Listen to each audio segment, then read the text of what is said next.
You're fine. I just didn't know when it started.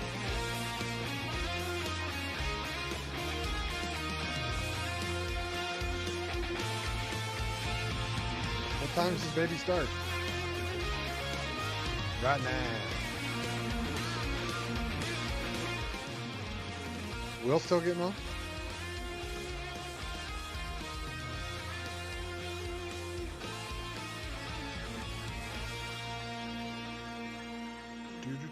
How long is this show gonna last, do you know? Cool.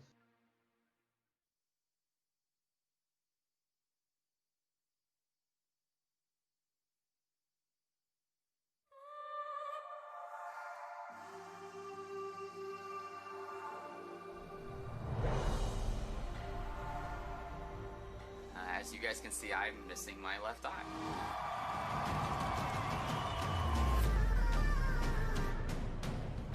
There is a community that I am a part of. You're unique. You're not like anyone else. Good evening, please. I'm currently in a call with my friend, not responding anymore. He's breathing really hard. You know he just had a seizure. I built an arcade in my basement. This is my home. You're in a whole different world. Who cares what size you are, what gender you are? I'm finally done gluing all the details on the sword. The fans definitely go crazy when they see this card. It's like one of the most badass things you could drive.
Three, two, one.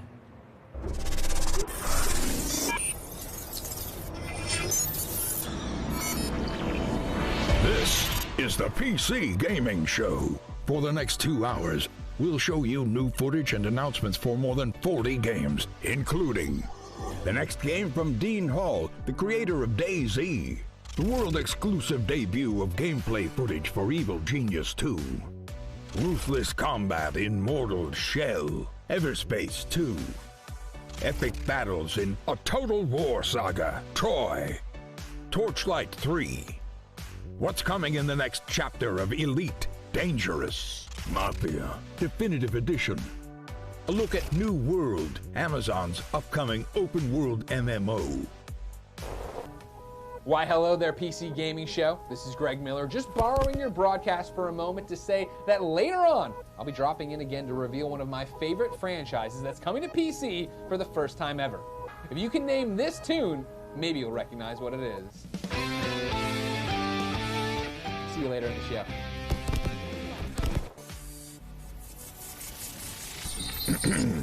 And now your PC Gaming Show hosts, Day9 and Frankie Ward.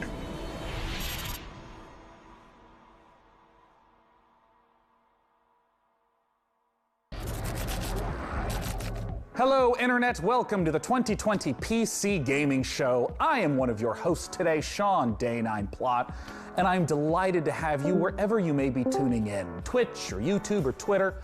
Welcome to our 6th annual event where we have over 2 hours of content, 50 plus games we're going to be looking at in the form of reveals, trailers, interviews that we've recorded in the last several weeks.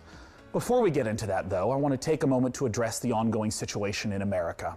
While we're glad to be showing you some games today, there are many, many more people fighting for something far, far more important: the struggle against police violence and the systemic oppression of Black Americans. I and everyone who works on the PC Gaming Show each year, we know that Black lives matter, and this is not a fight that we are willing to stand on the sidelines for. So what can we all do? There's a great many organizations that deserve support right now, and one of them is the NAACP Legal Defense and Education Fund at naacpldf.org. If you want to support this and get some great games in the process, hundreds of developers have joined together at itch.io to create the Bundle for Racial Justice and Equality. It's a pay whatever you want for the bundle, and 100% of the proceeds go to the NAACP Fund and the Community Bail Fund. There's a lot more resources and information we'd like to share, so PC Gamer has created an ongoing list of ways that you can get involved in supporting protesters. That's at pcgamer.com/Black Lives Matter. Okay, we're going to begin the reveals in a moment, but this wouldn't be a PC Gaming Show without my dear friend and co-host Frankie Ward joining us from the other side of the internet. Welcome, Frankie, and why don't you say hello? Hello, Sean, and hello to everyone watching around the world.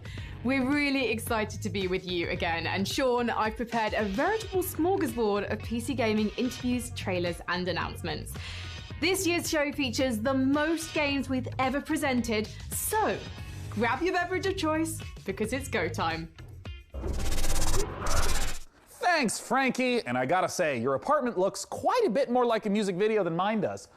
Maybe I should have sprung for better lighting. Either way, it's time for the PC Gaming Show. And as I said earlier, 50 plus games. We've been talking to the developers, interviewing them for weeks now. And though it looks kind of empty here, I'm not alone. My beautiful assistant and good buddy DevBot. You may have seen him making his way over here. He is awaiting us. So let's go join him and get the show started. All right, DevBot, what do we have for this year's PC Gaming Show? I downloaded 50 game trailers and 10 interviews, Sean, along with a full report of the most secret gaming layer friendly dogs, per your request. Australian Shepherds rank 4th among all dog breeds. Oh, well, excellent. Well, what should we play first then? Scanning. Processing. My readings indicate that the audience would like to see Vikings. Well, that sounds great. Then let's kick it off with Valheim, a Viking survival game where you'll fight monsters, craft weapons, build and sail ships on an open ocean, all while exploring a procedurally generated landscape. Show me the game, DevBot. Now loading Valheim.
next game has been in the works for quite a while and is just about to come out.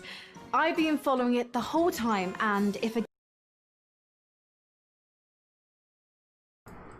You watching that, Ryan? Did I lose Ryan? Talk a little bit about Valheim. It looks to me like a Conan take on the Viking era. Graphics weren't quite as good as sharp, but it looked like it could be interesting. Alright, let's continue on.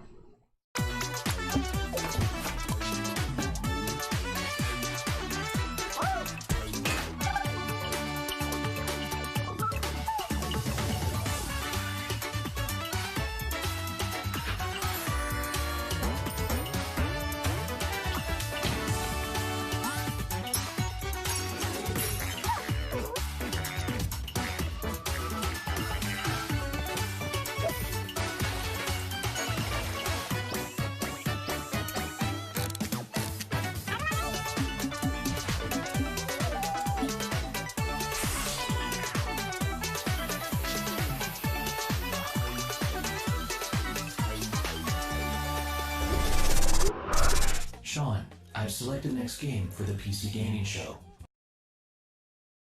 Alright, I've been very excited for Ooblets. I know it's been in the works for a long time, and hopefully we really will get it this summer. It looks like a fantastic game. Alright, let's move on. You can play as a steam-powered robot, would you?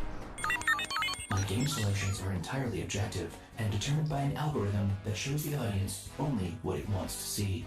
Show me the algorithm, DevBot. The algorithm is proprietary. Okay, well, let's play the Torchlight 3 trailer, and when we're done, I want to talk to one of the Torchlight 3 devs.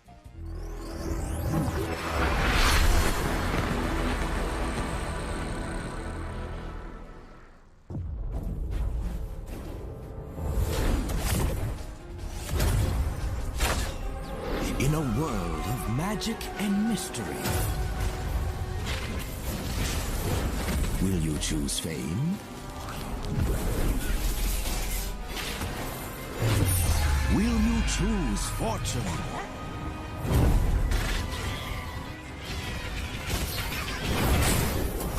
Or the future of the frontier?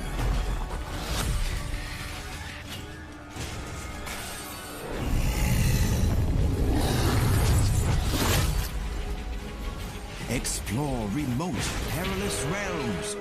Battle hordes of ancient, powerful enemies.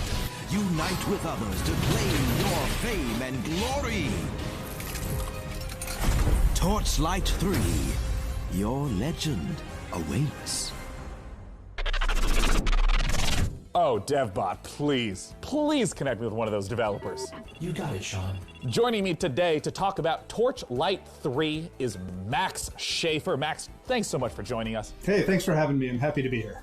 Now, Max, Torchlight 2's story began with the alchemist from the original Torchlight becoming corrupted and evil. How does Torchlight 3's story tie into the first two? Well, we're in the same world, obviously. We're about a century later now, though, and the Empire is century? Wow. Yes, the Empire is in decline, and they've gotten a little lazy, a little comfortable, and a new threat looms on the horizon. So once again, the adventurers will have to battle the Netherim and all the evil baddies threatening the world. In terms of the scope and scale of Torchlight 3, how does it compare to the previous editions? Well, we've expanded quite a bit. Now, first, anyone who's played Torchlight 1 and Torchlight 2 will be comfortable with the mechanics and how to play it and all.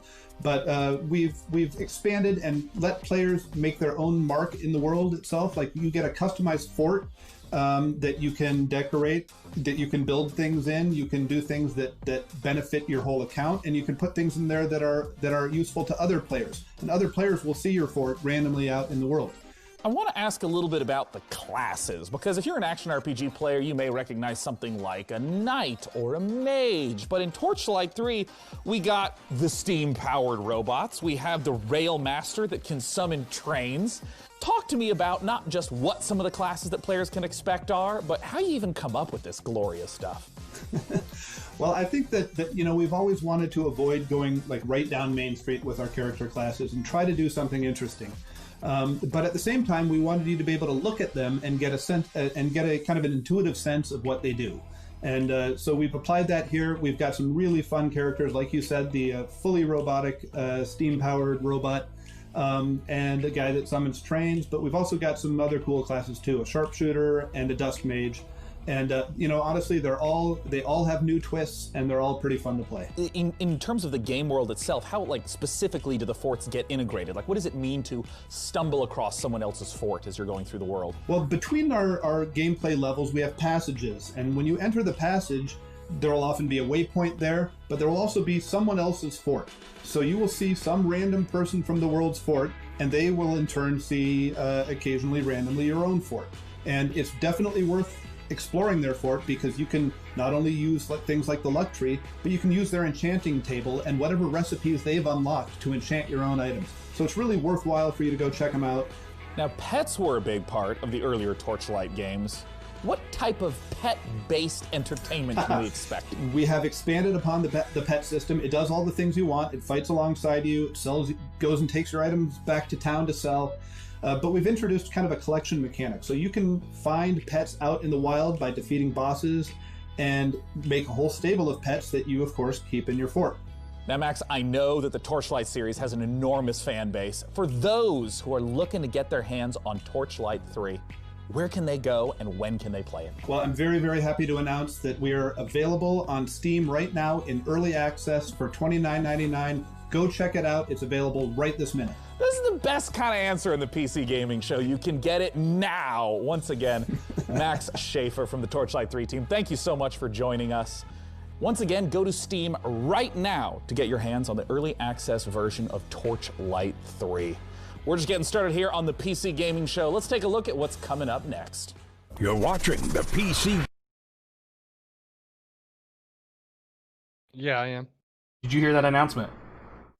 About Torchlight? Torchlight 3 is on Steam right now. Oh, is it really? Yeah, that's awesome. I'm pretty excited for that game. All right, let's get back to it. You can keep talking. Well, I am too. I hadn't heard much about it, but watching it here is pretty cool. Yeah, it looked really good. I can see you, though, if you use the PC Gaming Show hashtag on Twitter or Facebook or the PC Gamer forums or a Ouija board or a Messenger Falcon, whatever is your desired form of communication. I'm sure you've been seeing many of those comments show up live in the show today. And we want your hottest 280 character take that our merry moderators might just select to be on the show. For our next segment, it's time to head on over to Frankie Ward. Elite Dangerous, the space simulation MMO from Frontier, has continued to evolve over the past 5 years. Set in a one-to-one recreation of our actual Milky Way galaxy, players forge their own path, build and break alliances, trade, fight, and earn the rank of Elite. Join us as we journey into the next era of Elite Dangerous, set to take a giant leap once more.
Joining me to talk about the next chapter of Elite Dangerous is Piers Jackson from Frontier Developments. Thanks so much for joining us, Piers. Oh, you're welcome. It's good to be here.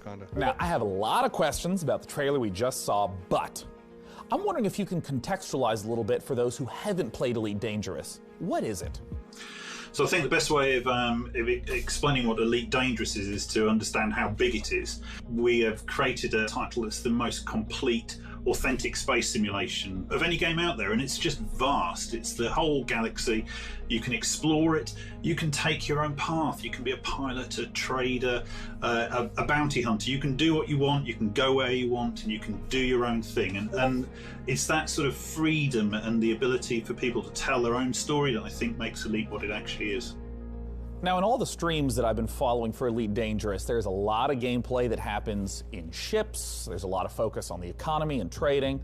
In this trailer, though, we saw feet on the ground, which immediately makes me ask, what is it that we should expect? What should we glean from the trailer? Oh, I think you've hit a nail on the head.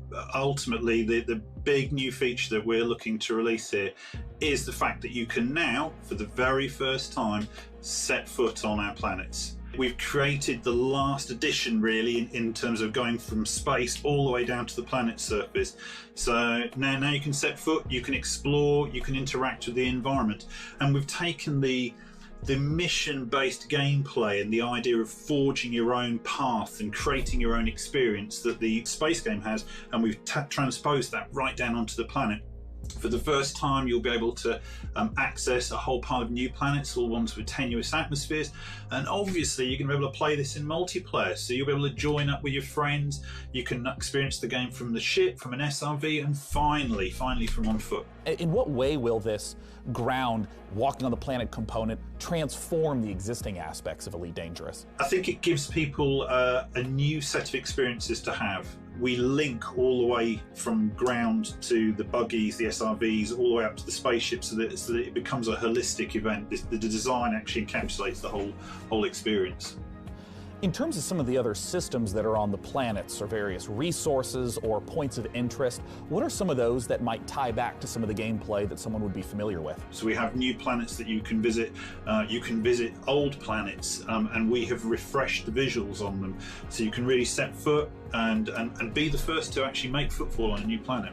Now, Piers, I have a combo question for you. Elite Dangerous is available right now. Where can players go to play Elite Dangerous, and when can they expect the Odyssey update? So you can join in with our community now, playing Elite Dangerous. Download it via Steam, or go to the Frontiers store, or purchase it on console. We have many people playing it.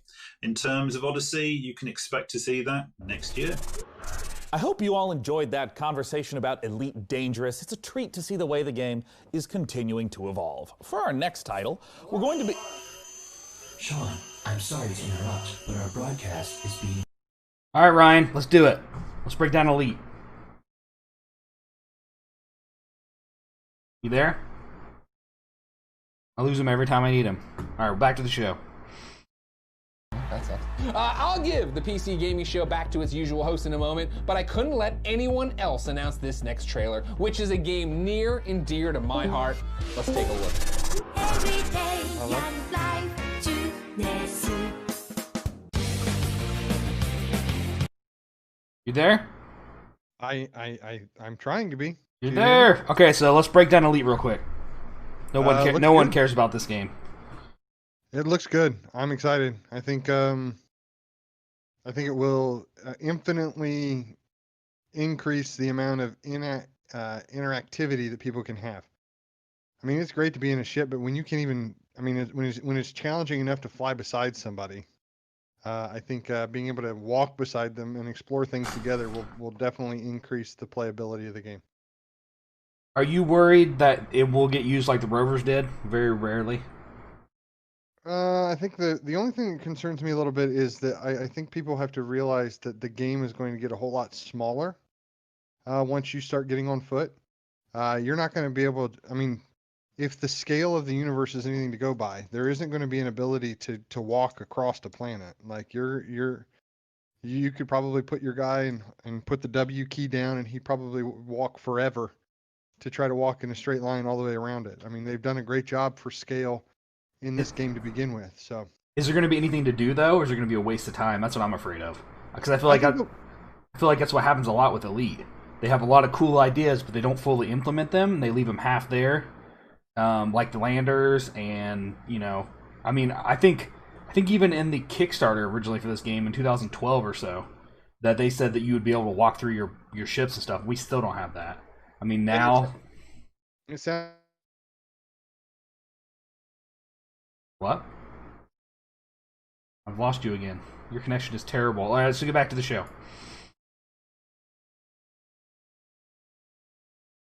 In sound mind.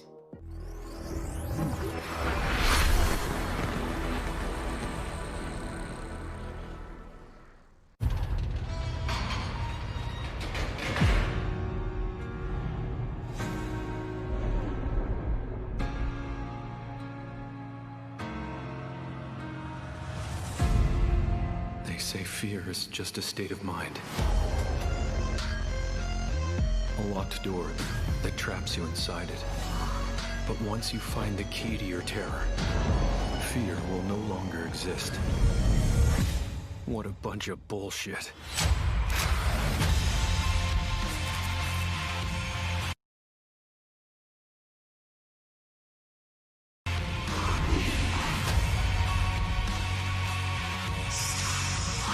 That was again. Sure did. I thought maybe I lost you again. You froze up, and then I just didn't hear anything ever again.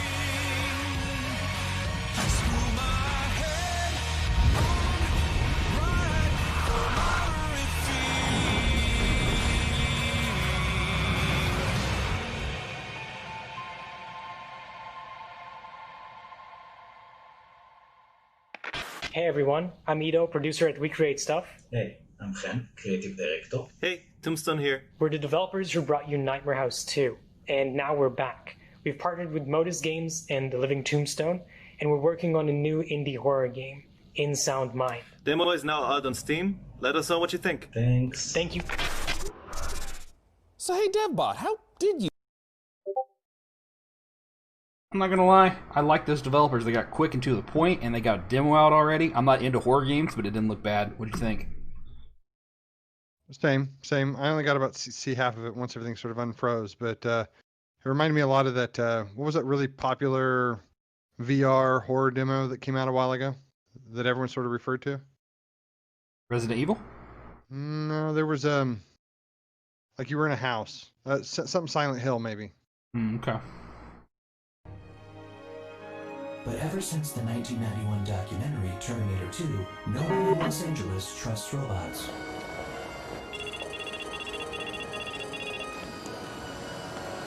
At that point, I was already right outside our secret location. Cool. Hey, let's take a look at our next trailer. Airborne Kingdom loading.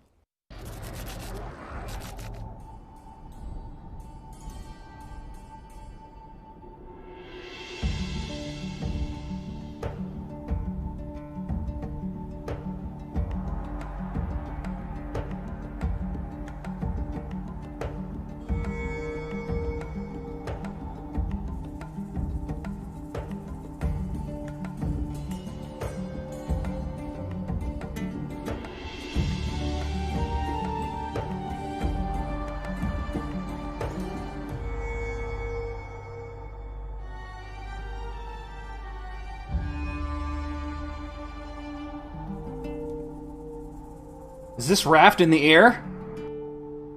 I was getting real chill vibes from that, weren't you? Oh man, it looked good. I'm not gonna lie. Might be surprised The to music know sounded that like that Journey I game, enjoy that real-time PS strategy game that came out a games, while ago, and that's or- why yeah, I'm PS game. excited for our next trailer. Yes, it did. It's Dwarfheim, a cooperative RTS, where up to 3 players can split up the work of building, mining, and fighting, working together to build defenses, machinery, and traps, train armies to fend off deadly trolls and rival clans. The Dwarfheim demo is live right now on Steam. Let's see what the game is all about.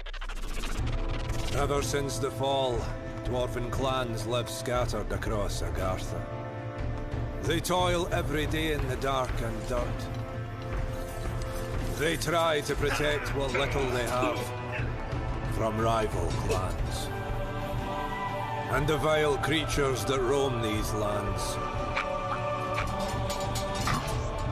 Your clan needs you now, chieftains, to lead your people. Choose your classes, guide your builders and miners to expand your kingdom, or take up arms with your warriors to protect our town halls and conquer your enemies. Bring us to victory! Bring us to Dwafheim!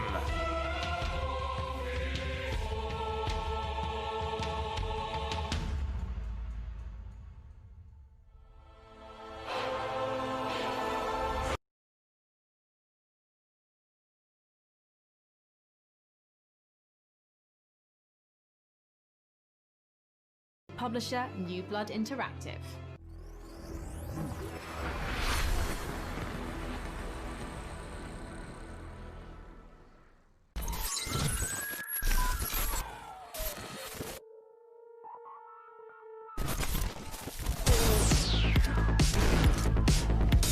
We're not going to talk about Dwafheim?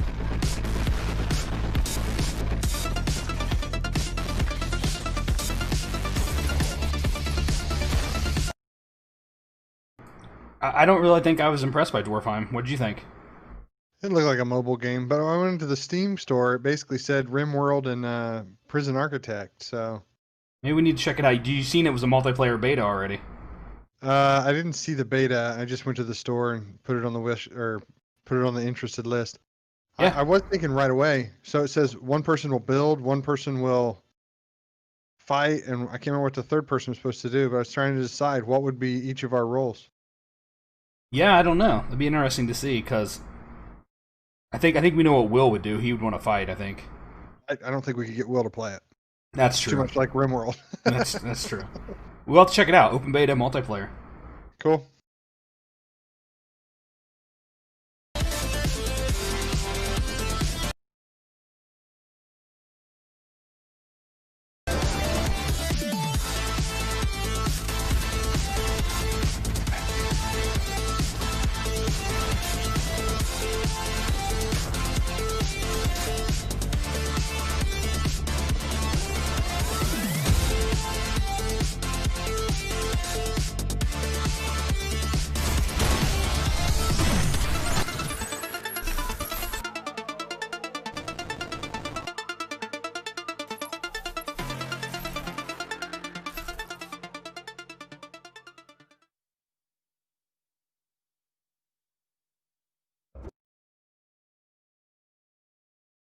With us now is the New Blood CEO, Dave Oshry, to talk about it. Dave, what the hell was that all about? Yeah, so we got a lot going on, right? I mean, some guys come out here, they show like some cinematic trailer and then tell you it's coming out in a year. We got 6 games and you can play all of them right now. We couldn't afford to do a cinematic trailer if we wanted to, right? So yeah, Dusk, now with mods, check them out at duskmods.com. There's all kinds of crazy a Medieval, now with RTX, DLSS 2.0 is coming, maximum action, new levels are coming, new features, new guns. Unfortunate Spacemen is now completely free to play. It, why not? Check that one out, 16-player co-op, it's crazy, it's like The Thing in space. Faith, of course, if you don't know about Faith. Now you know. Ultra Kill, our new retro shooter with style. If you like games like Devil May Cry and Quake, that's what that's about. And then of course Gloomwood, if you like games like Thief, System Shock, Resident Evil, then I think Gloomwood is definitely the game for you. Where can we go to learn more? So you can check out Dusk at notfortnite.com, a Medieval at ican'tbelievei'snothexen.com, Maximum Action at shootyboom.com, Unfortunate Spacemen at deaderspace.com, that's deaderspace.com, Faith at GaryLovesYou.com, Ultra Kill at DevilMayQuake.com, and then of course Gloomwood at ThiefWithGuns.com. Yeah, that's all we got. 6 games, you can play them all right now. We love you. And we hate money. Thanks, Dave. Let's see what Frankie has for us next. Thank you, Sean. Now tell me, PC gamers, have you ever wanted to rewrite history? Not your browser history, that's easy. Real quick, I just want to say that was an awesome dev interview. That's probably my favorite one I've seen in a long time. Alright, back to Frankie and her cuteness. Or inventing the computer a couple of hundred years earlier. Humankind is an upcoming historical strategy game where you'll be combining up to 60 different cultures to create a civilization that's as unique as you are. And as with all of their previous titles, Amplitude is asking the community to participate in the development of Humankind to help make it the best game that it can be. Let's see how they're inviting PC gamers to help build this worldly game. I'm super excited for this game, Ryan. Make sure you watch close. where you're watching it at, but I'm like 10 minutes behind you, it feels like.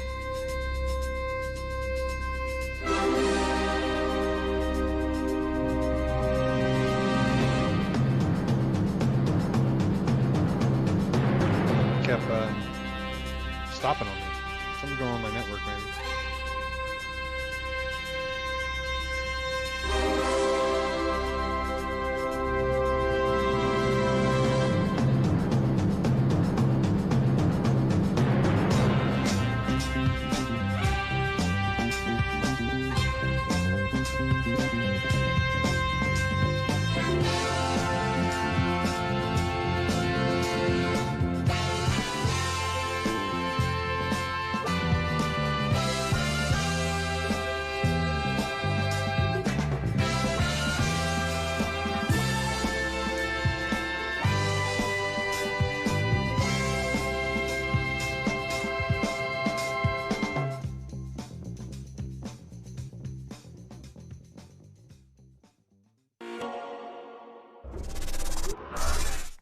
Well, you heard the trailer. You need to go to opendev.gametogether.com so you can be one of the very first humans to get your hands on Humankind, Amplitude Studios' upcoming historical strategy game. And now for something a little different, why don't you join me in my chambers? Come on. Come on. All right, I'm pretty excited for Humankind. I like that they're allowing people to get access to it right now. That's another one we got to check out, Ryan. We're going to be busy this coming week. Help lay the Oh, foundation good. I liked for it. two I of the hadn't heard most of that, but, popular it genres was neat. on PC: survival and battle royale. Let's take a look at the next game from Rocketworks revealed here on the PC Gaming Show. It's Icarus.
All right, I should be super excited for that game. Joining me to talk about I don't know. is Dean Hall. Dean, thanks so much for I don't know if I can trust Dean Hall. Awesome, it's great to be here. Right, he hasn't finished anything. But I'm always confused about how we fall from space, and the best we can do is a stone axe. Well, and the bow and arrow too. I had the exact same thought. Seriously. Your first hour in DayZ, your first hour in Minecraft.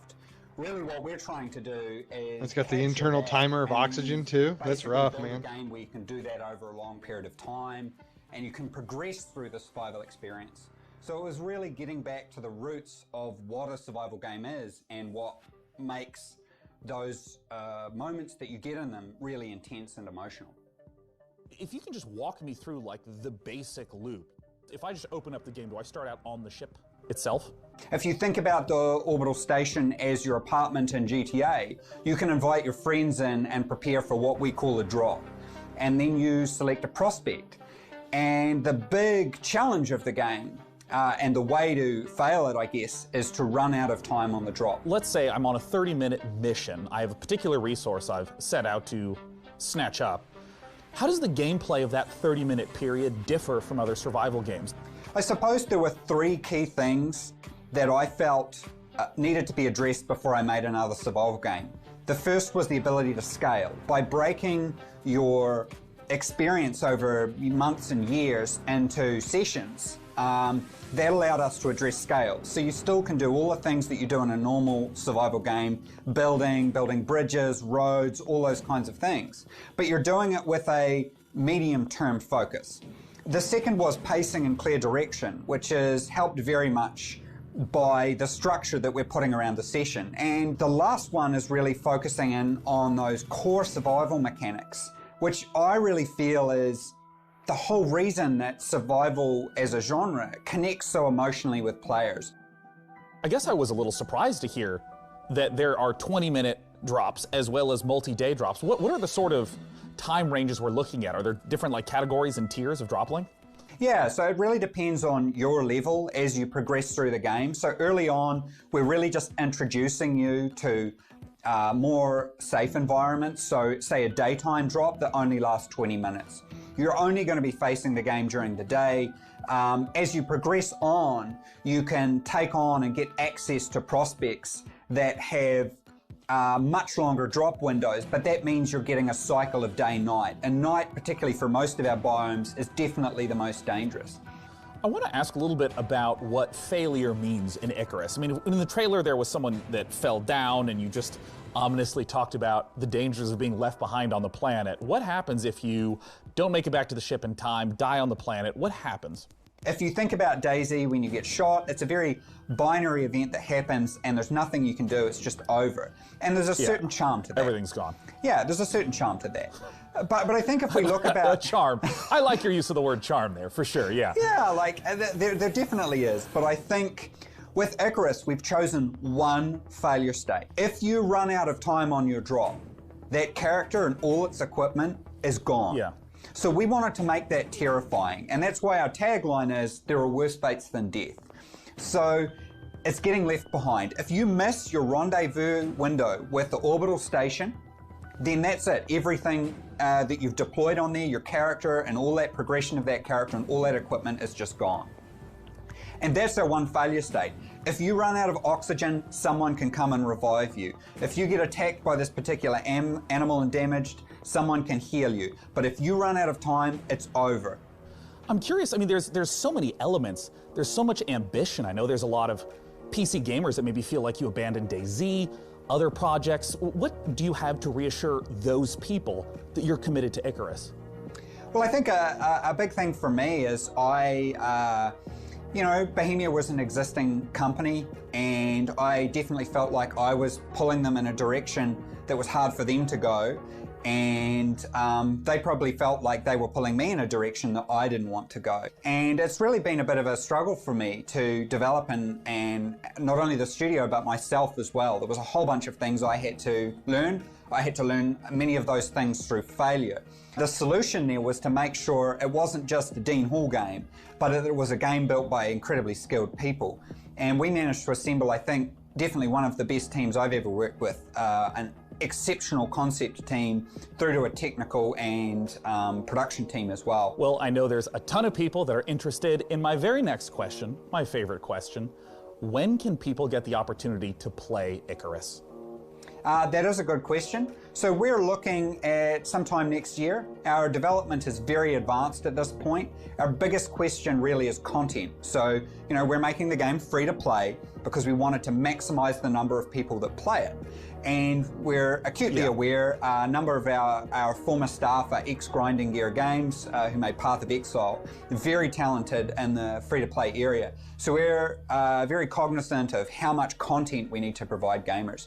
So at the moment, we're really sort of heading into that. Well, Dean, thank you so much for taking the time to talk to us. Awesome. We really appreciate it. Thank you. Once again, that was Dean Hall from Rocket Works for the upcoming survival game Icarus. For our next game, let's head to Frankie.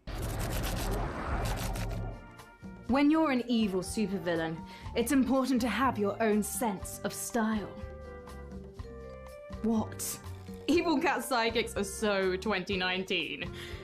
Evil Genius 2 asks players the question, how would you design a supervillain fortress?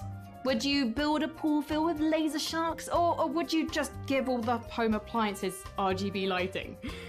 Here's the world-exclusive first gameplay footage of Evil Genius 2, World Domination.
Brian, you ever played any of the Evil Genius games? Yes, I think I played the first one. It was, I mean, it was okay. It was. This game looks interesting. You have interest in it? I am the exact same way. I really thought I would love Evil Genius 1. I could not get into it. There was a game that was an old game where you were in a dungeon, like Dungeon Lord or something like that. Do you remember that one? Where you were the leader of the dungeon, you had to build traps and things and keep the heroes from getting in and stealing your gold, and you made goblins. See, like, I enjoyed that a lot, but I just couldn't get into this one. Same here. Yeah, I think it's like Dungeon Siege or Dungeon Master or something like that was the one you're talking to. Alright, let's get back to this. This looks like an action-packed trailer. Godfall. Hello, my name is Keith Lee, and I am the game director for Godfall. On behalf of Counterplay Games, we are very excited to share gameplay with you today and to offer you a glimpse into the mystical world of Godfall. Please enjoy. Godfall is still in development, so some things will change and improve in the final product, including visuals and performance. Godfall is set in a brand new high fantasy universe filled with heroic knights, arcane magic, and forbidden realms. The world is split up into the elemental realms of earth, water, air, and fire. You play a Valorian knight, a godlike warrior able to equip valor plates, legendary armor sets that transform you into unstoppable masters of melee combat. As you adventure through the realms, you'll get to tear through enemies to challenge a mad god who awaits you at the top. Throughout your journey, you'll find ancient valor plates lost in time, each with their own characteristics and long history. Now let's talk about gameplay in Godfall. First, our team wanted to do something different. We wanted to combine action RPG loot progression with third-person melee combat to create what we think is a whole new genre, the looter slasher. Our game is therefore one part gear-driven and one part player skill-driven. In other words, not only do we want you to find exquisite weapons with powerful loot traits, but we also want you to have that feeling of accomplishment for mastering the wide set of combat mechanics available to you in Godfall. What you're looking at now is a mid-boss fight, a tougher challenge which we'll have to leave for another day. Please check out the Godfall channels on Twitter, Facebook, and YouTube. Thank you so much for taking a look at Godfall, and we'll be showing you more soon. Now next up, when PC gamers think of iconic first-person shooters, they think of games like Doom, Quake, and Duke Nukem.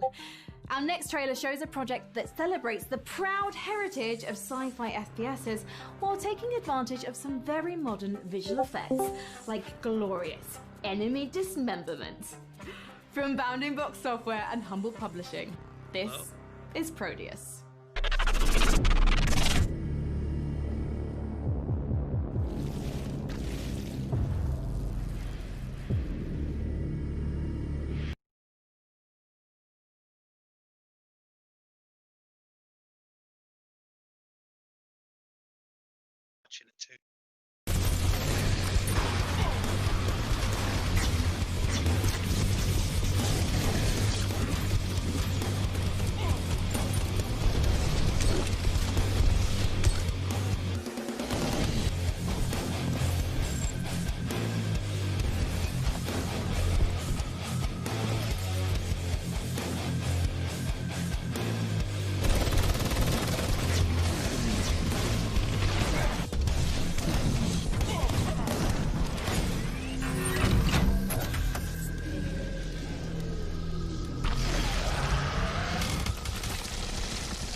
All right, guys, we're joined by Starwolf. What do we think of those last two trailers? The twin stick shooter and then that JRPG Faye something.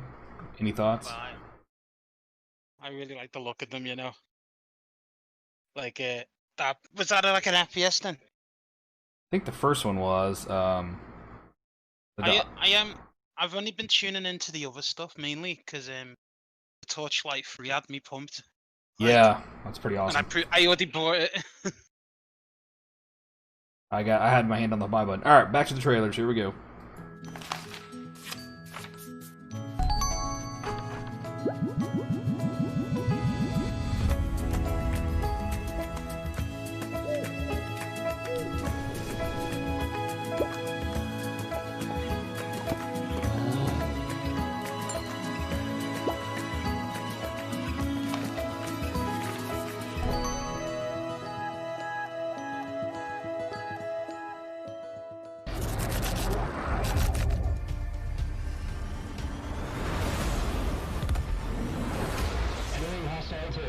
Stay sharp. Hard rock, let it fly. Sonic engaging. Monarch bombs away. Right on target. Tally ho on some new contacts. Kill confirmed.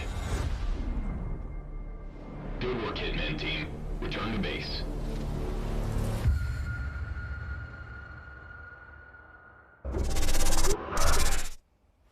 Hey, Devbot, have you ever wondered what Gordon Freeman's voicemail message sounds like?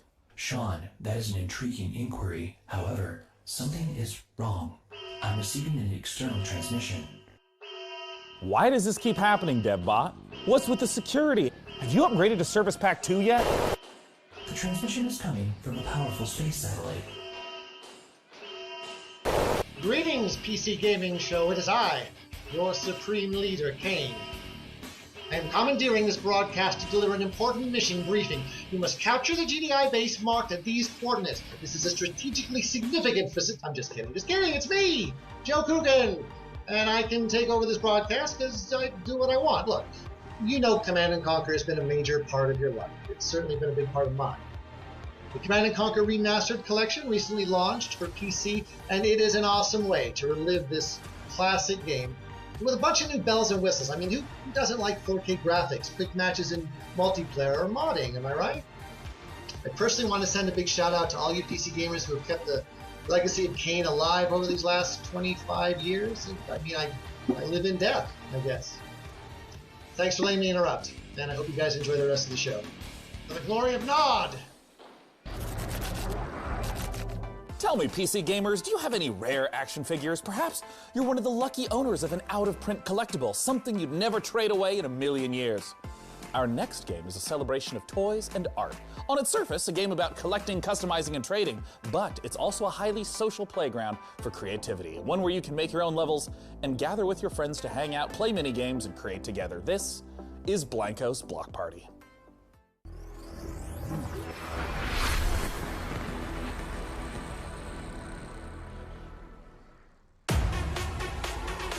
Legend tells of a place where everyone comes together to play and dance and race and shoot and jump and fly with jetpacks or maybe bat wings. And there's lava and a mountain made of junk food. Where you can create your own worlds and have your own adventures where you are in charge. Where you can make your very own games with your very own rules. And all your friends can come and play. Like this one here. Yep, them too. And I don't know what that dude is, but he is cool. What? They're all toys? Come to life. And I can actually play with them and own them all. That's sweet. But you see, this place isn't a legend at all. It's a party.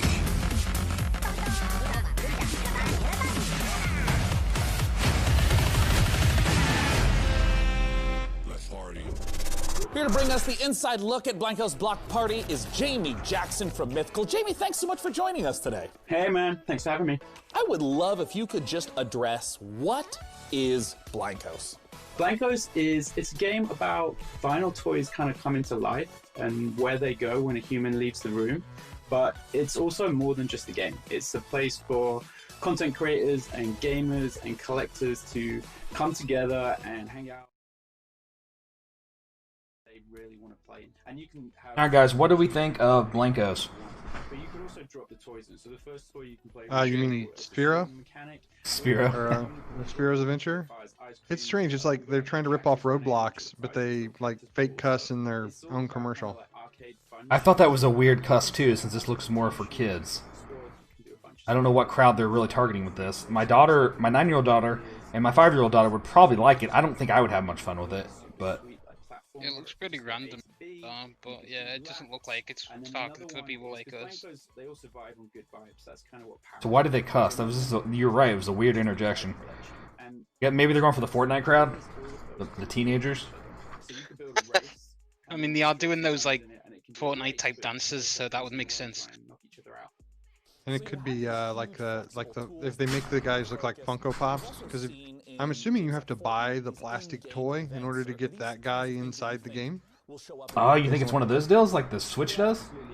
Well, it said, you know, buy the toy, get the skin or whatever. Not a fan of that. Alright, let's get back to the show. As somebody that's got $600 worth of Spyro figures, neither am I. What was that one game? Dang it, it was on the Switch. Actually, it was on all the systems, the PS3, PS4. Infinity? Yeah, Infinity. Yeah, that game was huge for a while.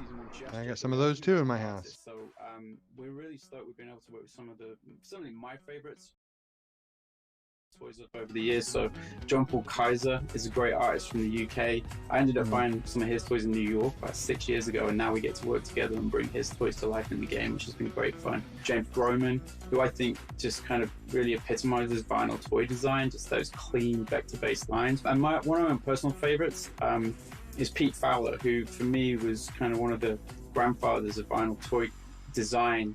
I know people are going to want more information. They're going to want to know when they can play Blankos, when they can see more. Where do they go for that? If you want to keep just up to date with things, go and check out blankos.com. You can register there right now, so you can, you know, secure your account name and get ready for launch. We're going to be launching end of the year, so not too far away now, but we're also going to be starting to look for our beta at some point soon as well. So if you get registered, we might be able to get you in there. Jamie from Mythical, thank you so much for joining us today. Thanks for having me, guys.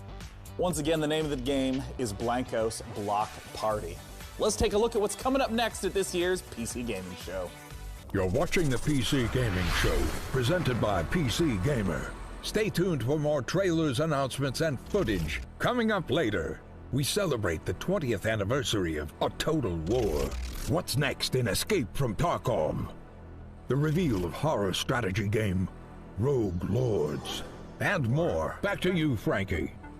The PC is the birthplace of space flight action games, and our next project, Everspace 2, expands on that tradition with its gorgeous handcrafted universe.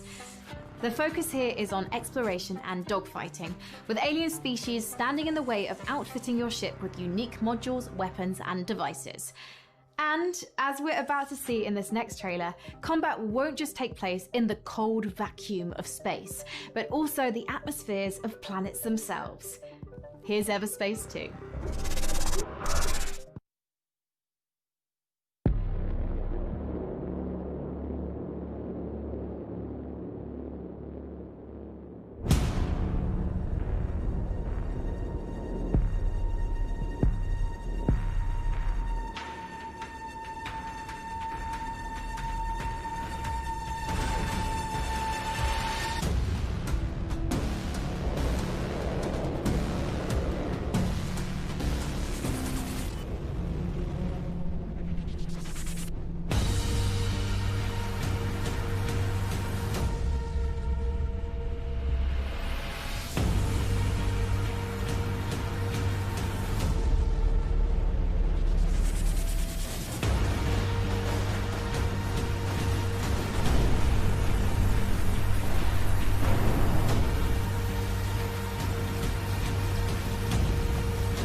All right, Ryan. I got a hands-on experience with Everspace 2. Excuse me. They gave me a vertical slice of it, and I actually put a video up on YouTube. I enjoyed it more than I thought I was going to, and none of that big spaceship stuff was in the version that I played yet. But I'm pretty excited. I think it's only single player though, which is a little disappointing.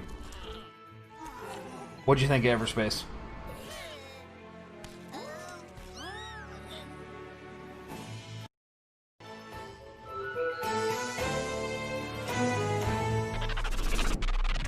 PC gamers, I'm sure you'll agree. If a horse shows up at your door and you don't remember ordering a horse, it's probably best to keep the door shut. One of the coolest things about a Total War Saga Troy, the next game from Creative Assembly, is that it will enable players to experience multiple different versions of how the iconic battle went down, including several explanations for what that mythical horse actually was. I'll get the door while you watch the latest trailer. Peggy 16. Oh, silver-tongued Odysseus, there is only one response to Queen Helen's abduction, and that is war. In Total War Saga Troy, you can rewrite the events of one of the greatest conflicts ever told, the Trojan War. As Odysseus besieged the legendary city of Troy in 3 ingenious and equally devastating ways, all based around prominent theories from throughout the ages as to what the iconic Trojan horse really resembled. The walls of this city may appear to be mighty, but no defenses are impregnable. Using gargantuan siege towers, take the fight to the walls. Slaughter the Trojans atop and force them back into their pitiful city.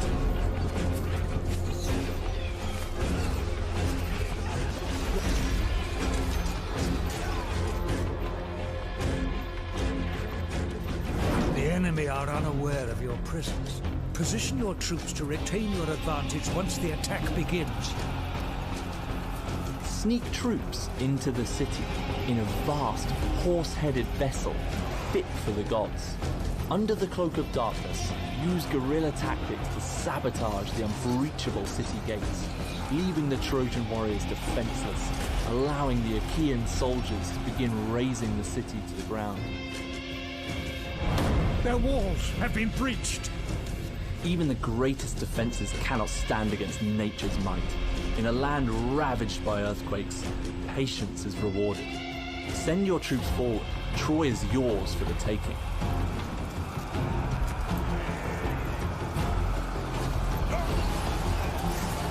Myth meets history in a war that will define the ages. Experience the legend of Troy this summer. Victory will make you immortal. That was a Total War Saga Troy, which we'll get to play in 2021. You there, Ryan? Speaking of sneaking in big buddy, I'm here. surprises, What'd you think of Troy? I'm master of segue. Well, as someone who's currently playing Total War at Will's suggestion, those games are hard. Like we didn't see any of the upper level map, because that's a big part of Total War. Like you building up your cities, creating, unless it just doesn't have it, unless it's just those 3 scenarios. What do you think? Yeah, I have a hard time getting into them too. I want to really like the Total War series, but I've never had one grab me and really suck me in. Maybe that's why it's called Saga instead of just Total War. Maybe it's just because it's just those 3 scenarios. Hopefully it's not a price point of a full game. Right. Also on the Asus motherboard are a spacious 4 terabytes of fast storage and 128 gigabytes of DDR4 RAM. The unit is powered by a platinum certified Corsair 1200 watt power supply, and temperatures are kept at a nominal level thanks to 9 RGB fans running alongside liquid cooling. The copper tubing is not only effective at heat conduction, but according to my ratings, aesthetically pleasing. What do you think of that wingman? We didn't talk about that.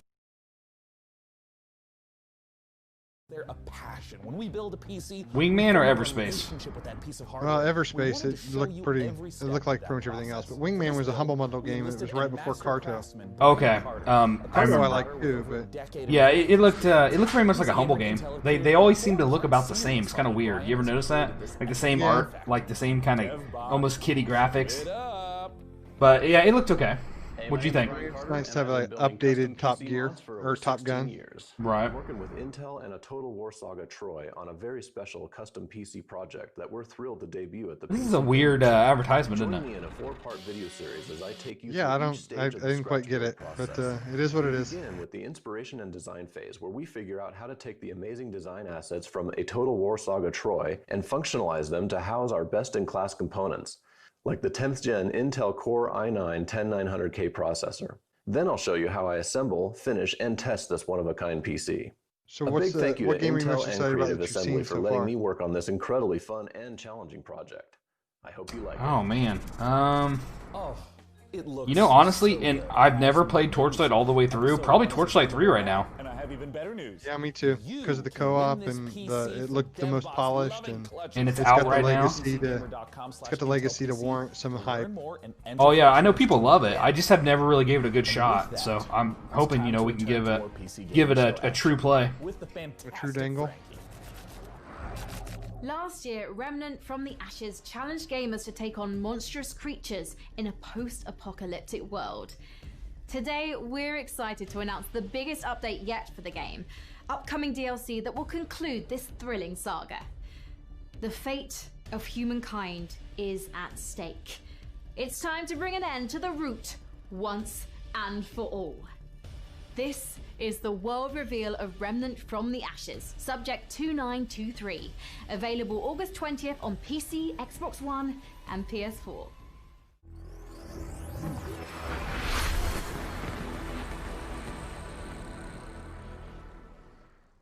They say hope is what makes us human. Hope also let us think we'd won.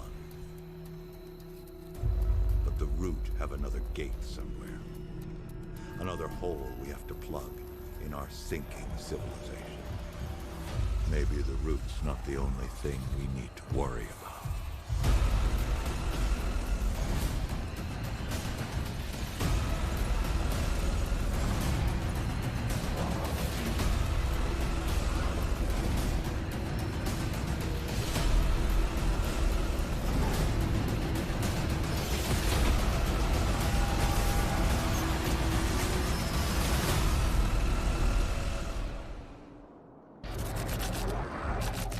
The new Remnant from the Ashes content looks fantastic. And you know what else? I've always wanted to play that first game. It's got co-op, Ryan, but I've never played it. The internet. Nothing makes my day I've not really heard as much of as it, but it hearing looked what's okay. Inside your mind. So please use hashtag PC Gaming Show on whatever your platform of preference may be, and you just might have your comments show up live on the show. Now, for our next title, we have to look at classic remasters.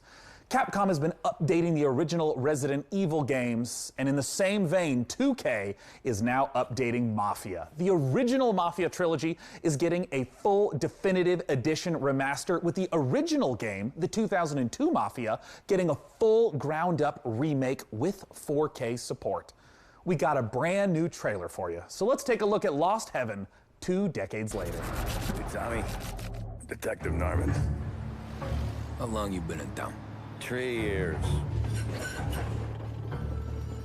They handed you the Morello case. Right out of the gate.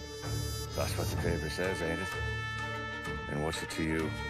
Case must be getting pretty cold by now. Or you got something might warm it up? Yeah. I might have something.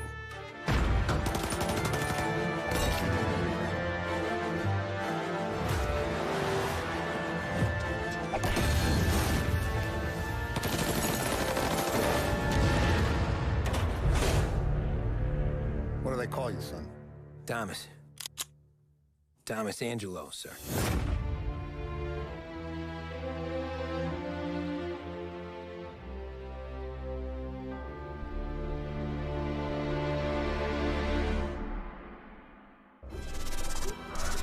Man, DevBot, after a beautiful trailer like that, I gotta know, do you have any contacts in the Mafia? Sean, I have left that life behind me. I am programmed not to form relationships with organized crime. However, I can call one of the developers of Mafia Definitive Edition. Well, fantastic. Let's ring him up, DevBot. Joining me to talk about Mafia is the president and CCO of Hangar 13. It is Hayden Blackman. Hayden, thanks so much for joining us today. Thanks for having me. So for people who haven't played the original Mafia, which is a 2002 release, talk to us about this game. Mafia, the Definitive Edition, is a complete ground-up remake of Mafia from 2002, which is a seminal game that really launched the Mafia franchise. And in Mafia, you take on the role of Tommy Angelo, who is a cab driver that falls in with the mob during the 1930s, actually during the height of Prohibition, in a city called Lost Heaven, which is loosely based on Chicago. And as a member of the Salieri crime family, he really gets embroiled in a war with the Morello crime family, and we kind of explore that story and Tommy's evolution from cab driver to respected member of the Mafia.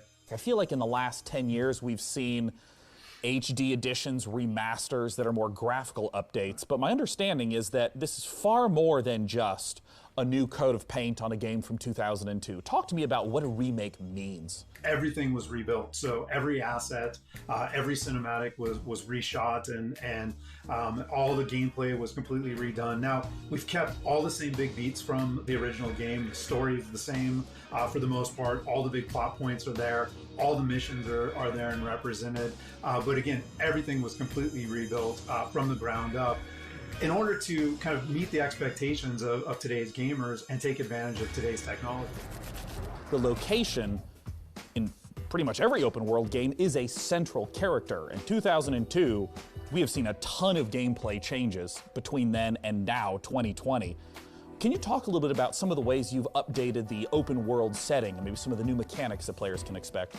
So we do that a number of different ways. You know, one, we looked at how populated can we make it, and we took some of the kind of world interactions and some of the things that we did with, crowds and non-player characters and other kind of city life from Mafia 3 and put them into Mafia the Definitive Edition.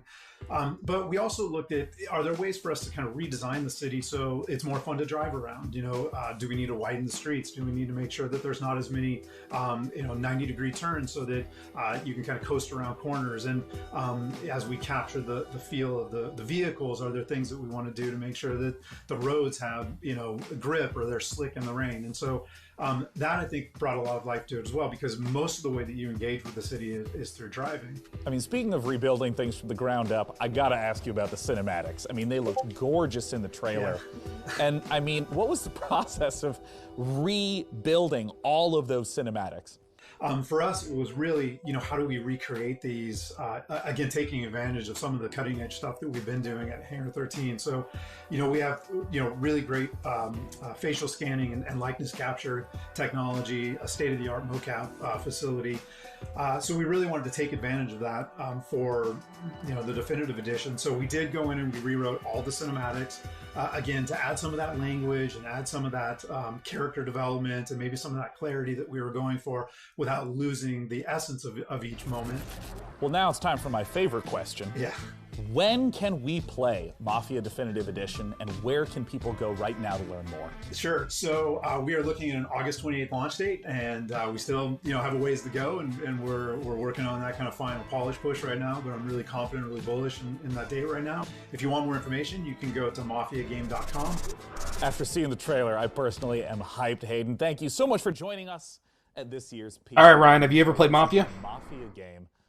I have not, and that's what I was thinking the whole time watching that trailer and interview. Have you? Yes, I loved Mafia. It was classic. It was before GTA did it. It did it. It did not get enough love. Mafia 2 was good. I never did finish it. Mafia 3 was trash. I tried to like it, couldn't. But I'm super excited for the remaster of the original. And it's interesting, I mean, Resident Evil proved that you can do it. You can basically remake the game shot for shot, and people will buy it and play it again. A job that has my I don't know. name written all over it. All right, let's get back to the cutie. Well, I got bigger news real quick. Brand new My son just gameplay showed me trailer. a 17 kill Fortnite game. Welcome I'll tell you what. exclusive gameplay He's reveal of our new he's title, mustering up. Man. Development is moving forward, and we are very excited to share some in-game elements and combat mechanics for the very first time. Roguelords is a rogue-like game where you play as the devil. You have to build your team with legends of evil and lead them in runs through multiple events and fights. After a terrible defeat years ago, you're finally coming back with your most faithful disciples to wreak havoc and terror in a world unbalanced after your long absence. The combat is turn-based and strategic. You will need to build your set of skills through your run to be prepared for any threat, analyze your enemy's next attacks, and create combos to secure victory. Every skill costs action points. You should think how to make the best of them each turn.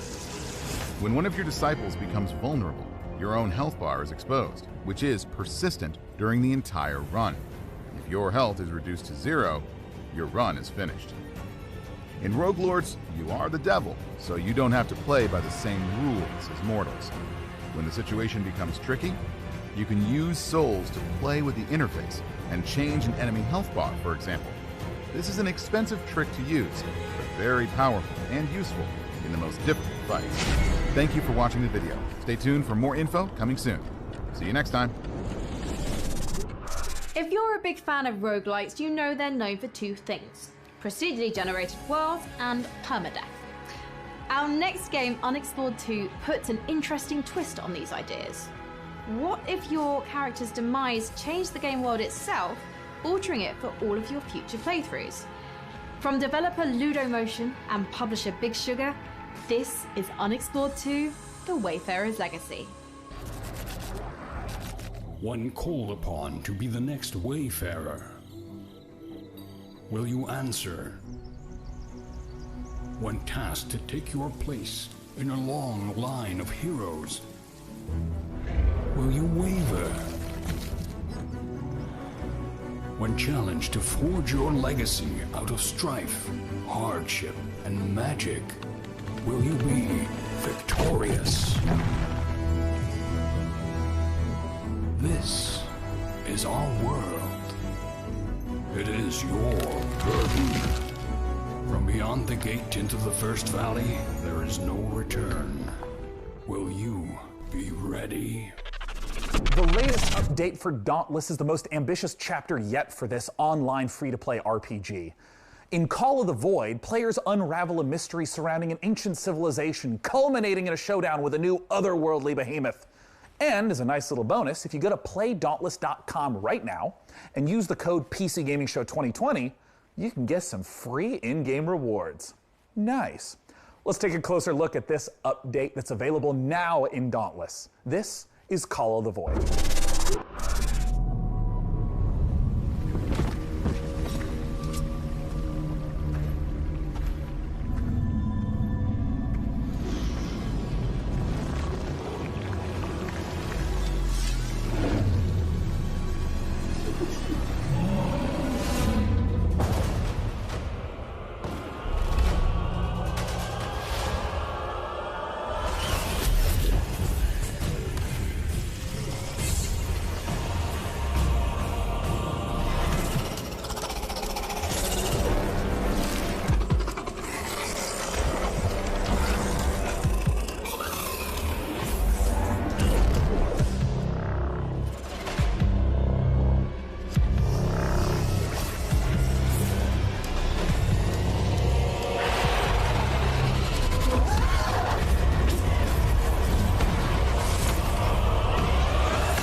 There's still more games to come on the PC Gaming Show.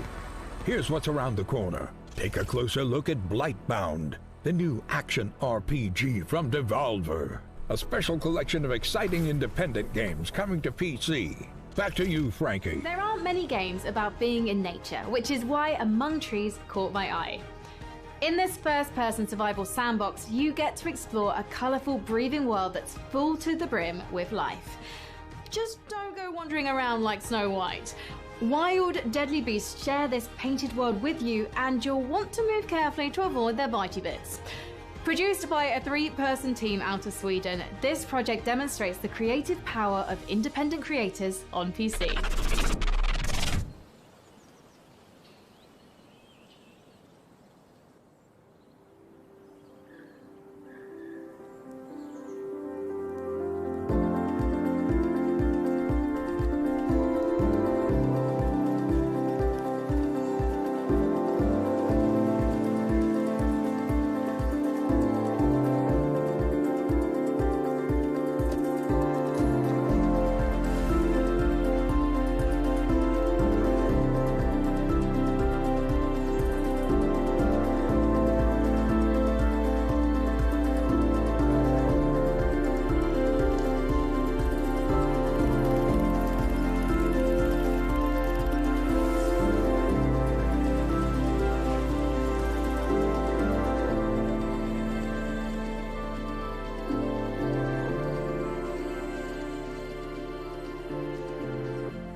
Now, if you're like me, you've drunk your fair share of potions in video games over the years.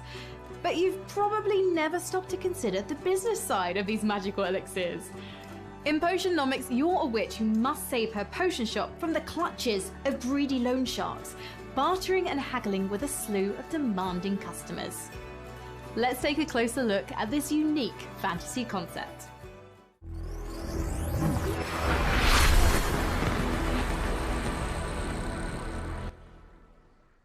Any thoughts on Among Trees, Ryan? Looks amazing. It's pretty. I think it looks really cool. It looks really chill, like a really chill game. Is it multiplayer? I don't think so, but I have to look. This next game here, I think my kids are gonna, especially my older daughter's gonna love. So let's get back to it.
We spend a lot of time in video games fixated on finding the best, the most powerful gear. But in our next game, Mortal Shell, things are a little different.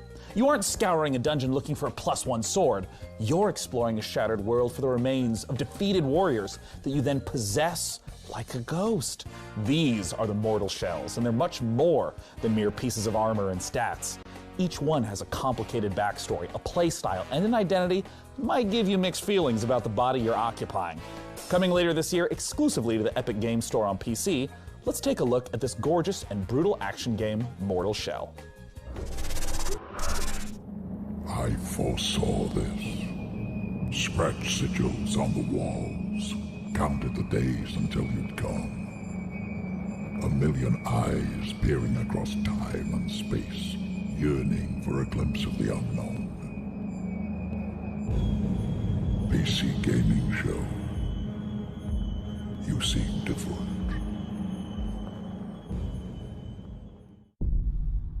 The consecrated fires revealed cinders and shadows.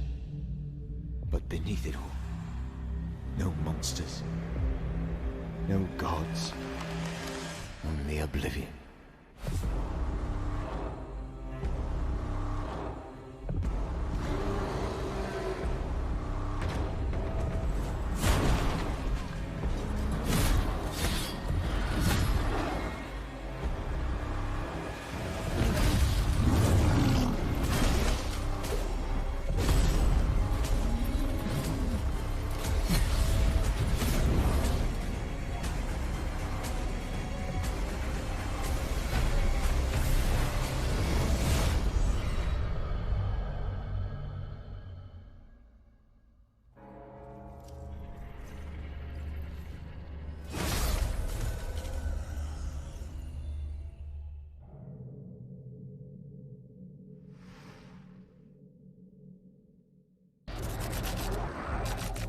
But wait, there's more. We've gotten the chance to see some of the core gameplay of Mortal Shell, but now it's time to talk about bosses. Bosses are... So I'm not into the Dark Soul type games like this, but that game looks really good. I probably won't ever play it, but yeah. Instead, it's a constant adversary. What were your thoughts, Ryan? Is this something you'd play? I was actually thinking we needed to have a Dark Souls drinking game, and every time a game comes out with the same one, we need to take a shot or something. Because the previous trailer where the guy said he was inventing the slasher looter game, all I could think of was Dark Souls. Absolutely, and there has been a bunch of them come out. Not wrong.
Typically on the PC Gaming Show, we don't spend too much time talking about the Nintendo 64.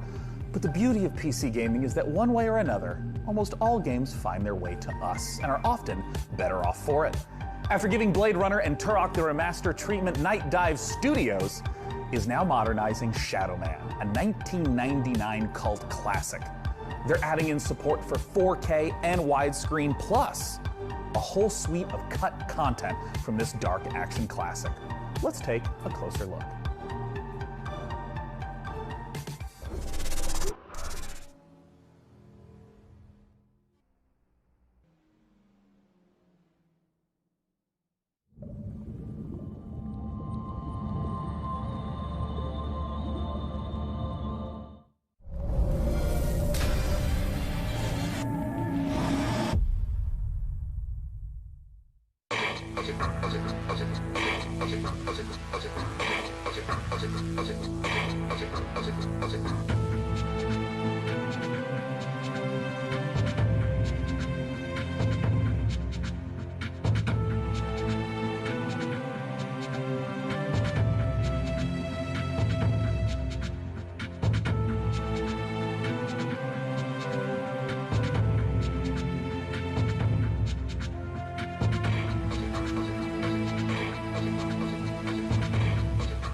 I'm just going to inject and say this game looks terrible.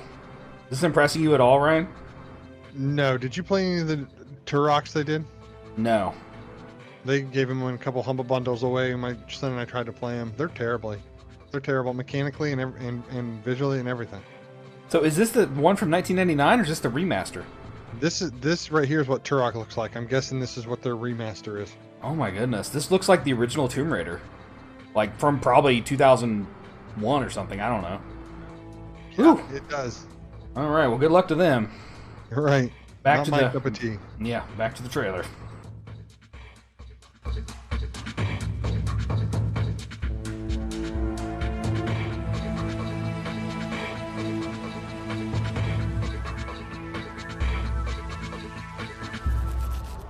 I am on a first-name basis with our next guest, as he has been here at the PC Gaming Show 6 years running. From Tripwire Interactive, the president himself, it's John Gibson. Thanks so much for joining us, John. Sean, it's my pleasure. I'm so excited to be back with you again to talk about so much cool stuff happening at Tripwire. Yeah, you guys have been doing a lot of stuff, and I just want to kick off by asking, talk to me about Killing Floor 2. So Killing Floor 2 just released the Perilous Plunder Summer Update. It's got 4 new weapons, Blunderbuss, Glock 18, Kaboomstick, Tesla Launcher, new official map called Desolation, Space Pirate themed outfits. We're running a seasonal event with rewards until July 7th. And right now, it's free on Steam for a week, so you can go play it. I also have to ask about the follow-up to a game that was announced at the PC Gaming Show, Chivalry 2. Talk to me about Chivalry 2. So we're working with Torn Banner Studios. We're publishing, Torn Banner's developing, and Chivalry 2 is coming along great. It's so fun, and we're excited to announce some big news, cross-play between the PC and the consoles, so you can hack and slash your console friends in Chivalry 2. And last, a game that has been so popular on Twitch. Talk to me about Maneater. Yeah, so we were so excited to get Maneater out the door. You know, we've shown it to you guys originally in 2018. We had all that fun with Frankie in the shark suit, which I'm kind of missing. The game is doing great. People are loving it. So much fan love, so many fan videos. We're just really happy to have it out there and people eating lots of humans. It's such a funny game, too. You know, you've talked a little bit about what games, what has been announced from Tripwire Interactive. Mm-hmm. What's coming up next for Tripwire? So I wish we could come forward and announce an all-new game, and that would be great, but I can give you a few hints. So Chivalry 2, you know, is in process. It's going to be coming out in the not too distant future, hopefully. Maneater, we're taking the community feedback, and we're looking at things that we can add to the game, so you haven't seen the last of Maneater. And Killing Floor 2, you know, the game came out in 2015. So we're really thinking about what's next for the Killing Floor franchise. So stay tuned. Well, if history is any indicator, John, I'm sure I'll see you at next year's PC Gaming Show with those very updates. Thanks so much for joining us. Thank you very much, Sean. Now, at this year's PC Gaming Show, we've already taken a look at some Epic Game Store exclusives. Mortal Shell in particular looks very promising. But for a sense of what else there is, let's take a look at this.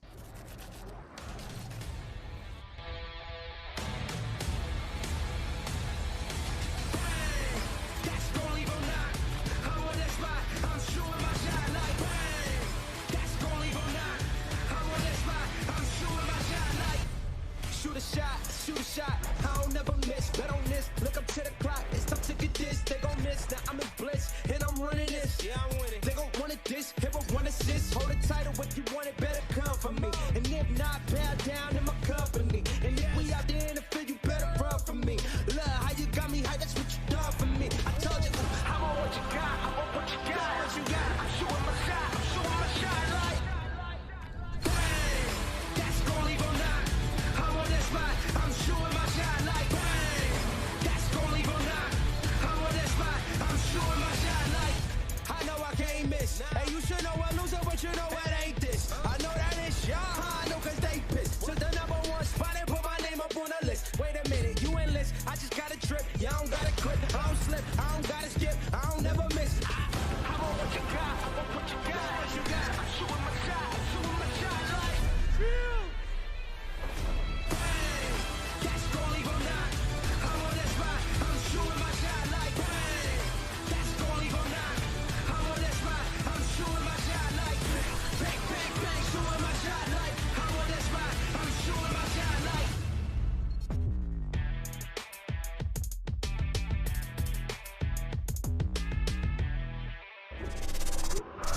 Blightbound is a 3-player dungeon crawler where you and your friends explore unique dungeons, fighting a terrifying cadre of mystical and monstrous enemies, grab valuable loot, and recover fallen heroes to expand your roster of available warriors.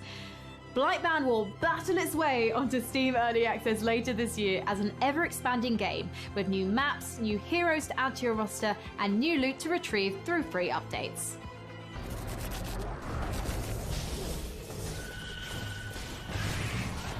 Behold, Blightbound, a cooperative dungeon crawler that tasks 3 heroes to venture down from their mountain refuge to face the abominations of the Blight, a mysterious and corrupting fog that enshrouds the land. Each player will choose a hero from one of 3 classes: warrior, Forge Titan's might! assassin, Let me at him. or mage. My greatest power awaits. Battle a terrifying horde of monstrous enemies and colossal bosses. Each class of hero fulfills a specific role on the team to overcome mounting odds, solve clever puzzles, and synchronize their ultimate abilities to unleash massive damage. Battle through 3 distinct lands, each with several dungeons to conquer, including the eerie Gravemine, the oppressive Underhold, and the precarious Blood Ridge. Steel your nerves and prepare once again to enter the Blight Warrior.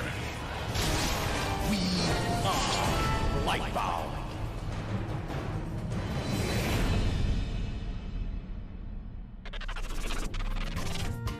Are you viewers at home still thinking about that computer? I know I am. Swoon. Oh, sorry. And now more from the PC Gaming Show. One thing we cherish about PC gaming is its openness. The PC is a platform where anyone can build stuff, tinker, and express themselves. And that spirit invites creators. Alright, Ryan, what did you think of, number 1, the Epic Store exclusives? Man, they got a lot of good games. You know, I was really impressed. And things we haven't even seen on the rest of the show. Tony Hawk remake, all the other remakes is coming out. I don't know how much... Tony Hawk may have been a little bit too old for you, was it? I never got into it. I've never really been into that stuff, but I know they were super popular. It was huge. And then, of course, I've been talking about Valhalla for a long time. Is that an exclusive? It's not going to be in the Ubi store? I believe so. Well, it may be on the Ubisoft store. I'm not sure. Probably will be. That Phantom Bridge game, did you catch it? Looked like mechs. That looks interesting. I don't know anything about it. I'm going to have to research it. I did, but to me, it's real close to that line where I'm not real sure if it's going to mechanically play the way that I want it to. Right. And then that Blightbound game we just seen, that's coming to Steam.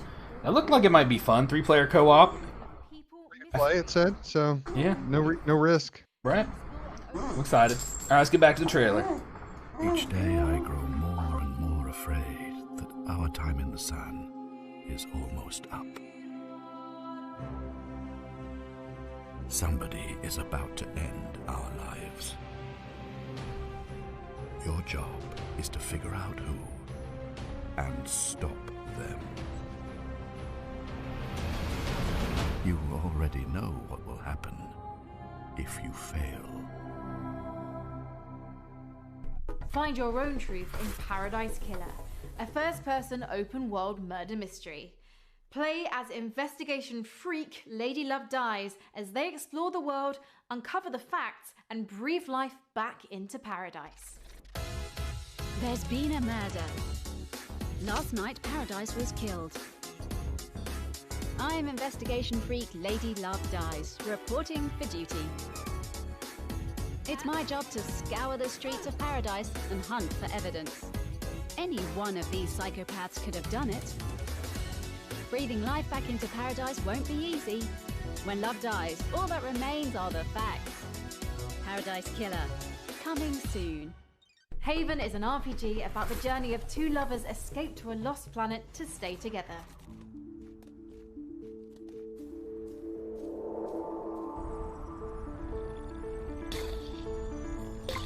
Here we go.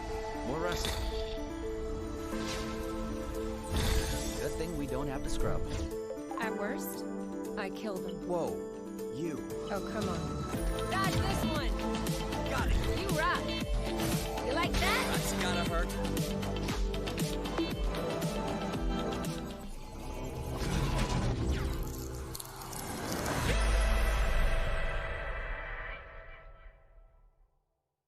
Cartel Tycoon is a narrative-driven drug empire simulator where you rule as a succession of fictional drug lords in a world where death and violence are inevitable.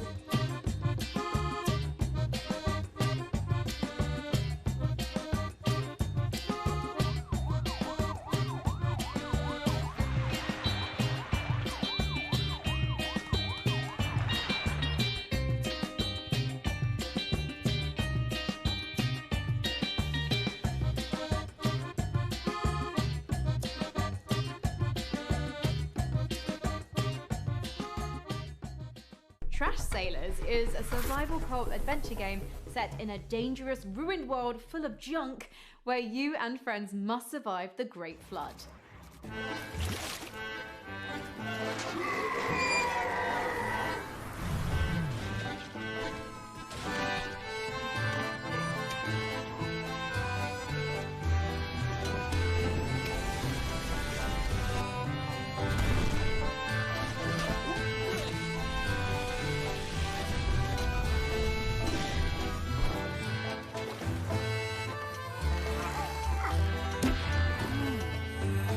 Chris Tales is an indie love letter to classic RPGs that lets you experience past, present, and future simultaneously.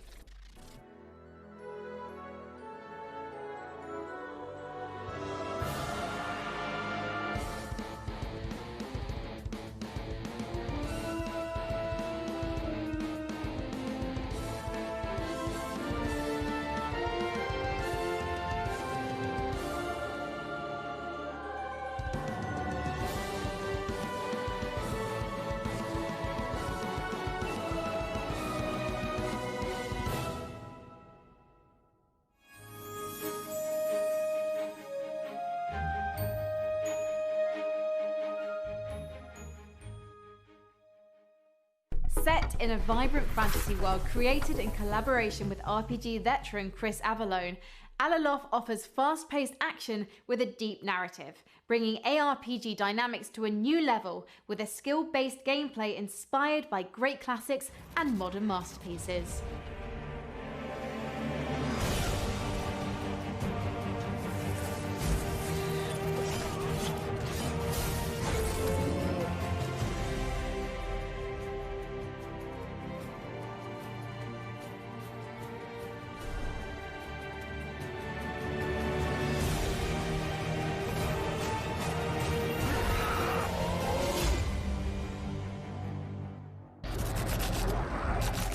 Weird West is a curious project from the co-creators of two of our favorite games, Dishonored and Prey. Despite its top-down perspective, Weird West carries forth much of the same spirit of those first-person games laid out in a dark reimagining of the Wild West, filled with fantastical creatures. From Wolfeye Studios and Devolver, let's take a look at Weird West.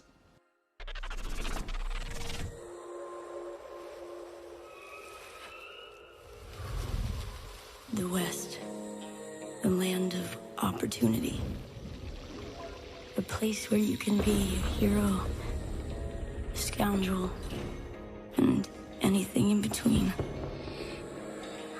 This ain't quite the Wild West as you know it. There are ancient powers at war with each other. Strange entities lurking in the dead of night with their own rules and their own peculiar motives.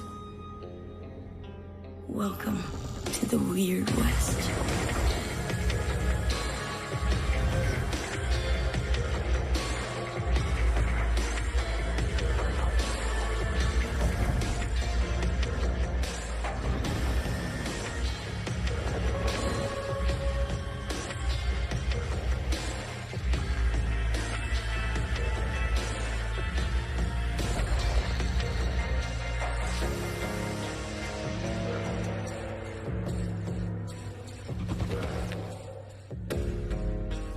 Coming out here could be the best thing that ever happened to you. If you can survive, that is. Joining me to talk about Weird West is the president and creative director at Wolfeye Studios. It's Raf Colantonio. How's it going, Raf? Hi, I'm great. How are you? I am awesome and eager to talk about. All right, what's your thoughts, Ryan? Anything there tweak your straightforward. interest? What is Weird West? Weird West. Well, Weird West seems interesting because I don't understand how you can have a top-down view action RPG like that. It just doesn't seem like it's a good viewpoint for that. But I mean, I like Devolver, so I'd give it a shot just for that alone. I think of the game, all the games we saw go through real quick. I think the dark horse for those is probably the Tiny Build Studios game, the Trash Sailors. Because what happens when you try to translate that to that not to Starve? What is it? I don't remember the name of it, but yes, I agree. I like Tiny Build. They've been doing a lot of good stuff lately. Yep. So, Chameleon in the chat said he thought Wild West looked bad. I'm not a fan of those type of graphics or that type of gameplay, but I think they did a good job presenting it. So we'll see. I love the I guess the narrative part of it. I like the idea of it being almost like a gunslinger Dark Tower. I mean, that's what I was getting, like a Dark Tower vibe if you ever read those Stephen King books. But yeah, I like that idea, but I'm just not real sure you can call a top-down video game an action RPG. I love the Dark Tower, but let's get back to the show. Okay. We like games where we set up an environment for you, a context, there's a world, there are characters, there are objects, and all of those objects have got consistent rules. And then there's an objective, which is, for example, go inside this house and frame a character by putting a letter that he did not actually truly write, but you put it there so that the sheriff can find it, right? You could do it in a very stealthy way, which would be what you would imagine people would do. So probably use a power and put people to sleep and then get inside.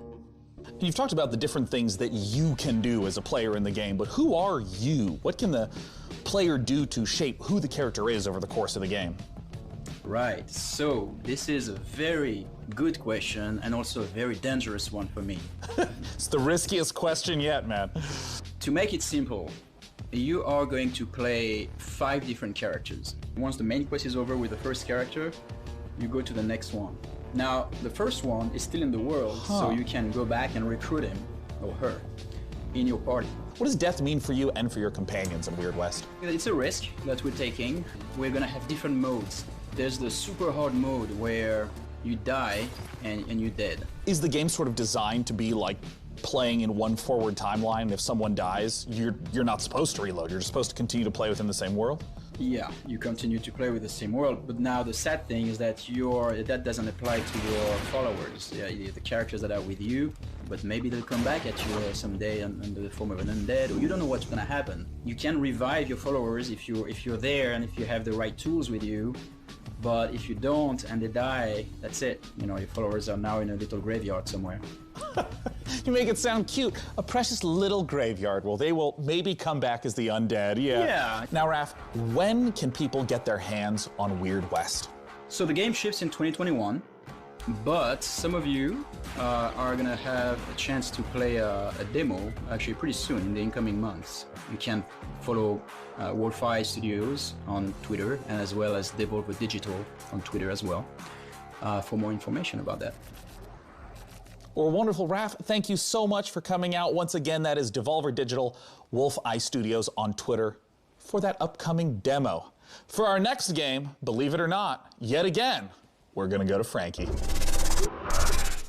Sean, I don't know about you, but there are times I wish for a simpler life. A life spent as a farmer in a humble JRPG village, where all I have to worry about is which vegetables to plant, what to name my chickens, and which of the dozen townsfolk I should propose marriage to. Our next game is a return to that simpler life. From XC Games, this is Story of Seasons, Friends of Mineral Town.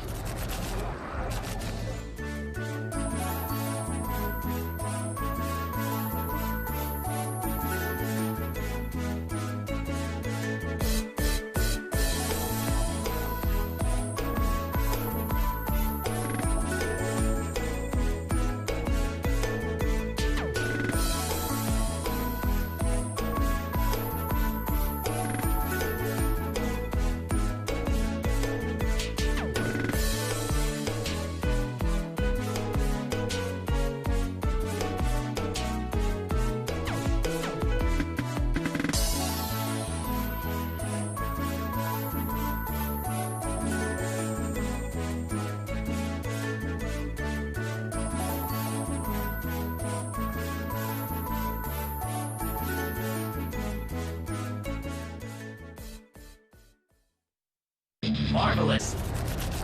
I'm so happy that you've been sending in your reactions, your memes, your takes of various temperatures throughout the show. Through the wonderful Magic Emotion graphics, you can even read them before your very eyes right now. I'm delighted by so many of them.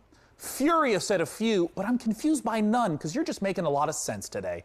We're in the home stretch of the show, so please continue to let us know which PC games you're excited about by using hashtag #PCGamingShow.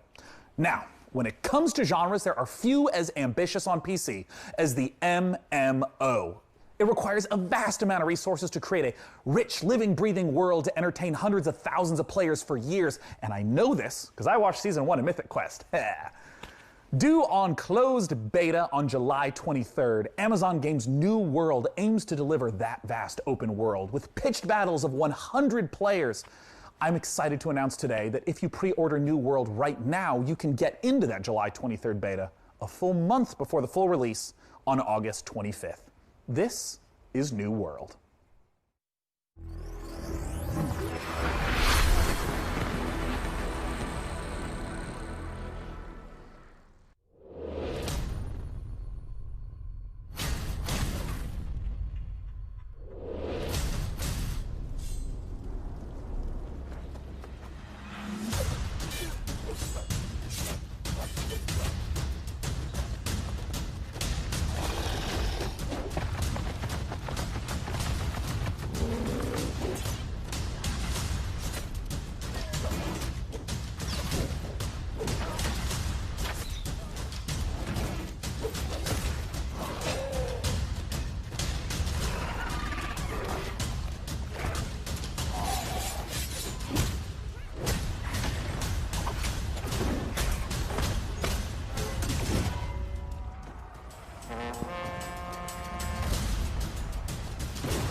God damn, I cannot wait for that game. Here on the PC Gaming Show, we're big fans of Life is Strange. Looks good. Award-winning Looks real adventure good. Series from I'm developer curious to see what the grind will be like as an Having MMO. undergone some big changes since its first reveal in 2018, Twin Mirror, the studio's next game, is a psychological thriller that follows investigative Are you going to sign up for the journalist beta? Sam, who I've returns already to his pre-ordered it hometown from a in long West time Virginia. ago, so I should get Available instant to access, I wishlist think. now on the Epic Game Store. Let's watch. I was actually in the first beta. I don't know if I ever told you that. No. I was. It's the day before my birthday, so go ahead and get it for me for my birthday. This looks really good. What is this?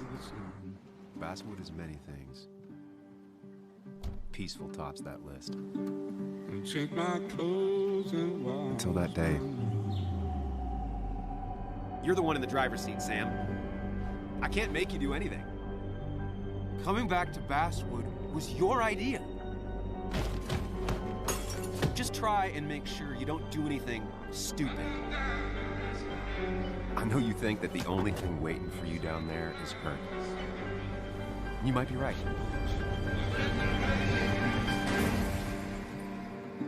The good news, though, at least you don't have to do it alone.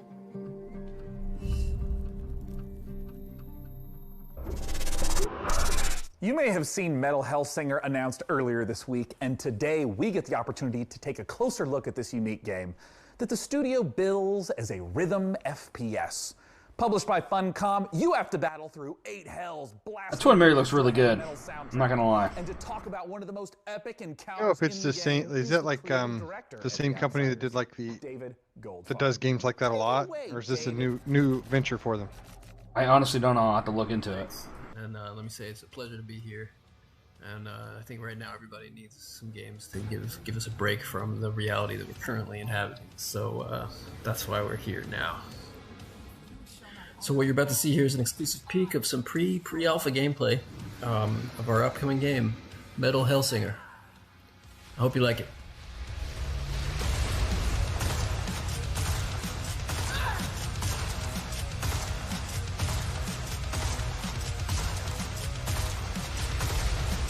Those who challenge the law shall suffer.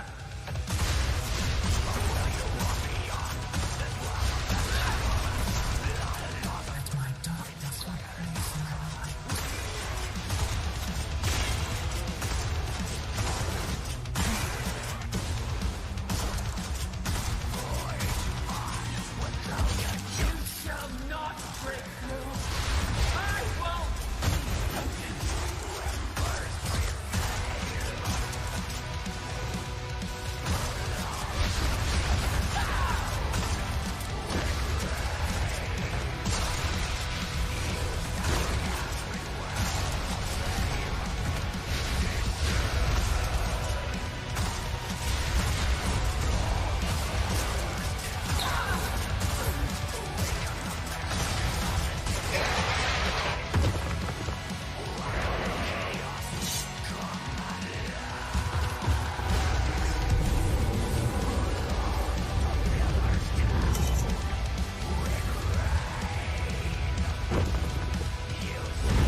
everybody, Felicia Day here, and I play the magician in the Dungeons of Nahelbeck, The Amulet of Chaos. The Amulet of Chaos is a fun and silly tactical RPG that's coming to PC later this summer.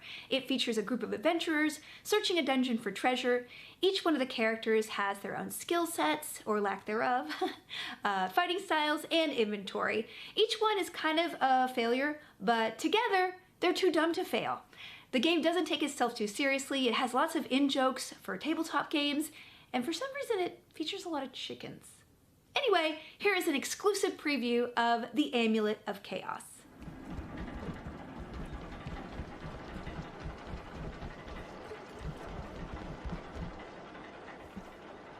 You again? I'd expected your asses to be turned into lampshades by now. You roach! I'm pissed. Ha! Pleased to meet you, pissed. I'm Rivax. What a burn! We'll smash your rotten brains out of your skull. How about we try diplomacy, maybe? No, attack! Guards, guards! Dispatch these smelly bushwhackers! Zibat relic hizmat!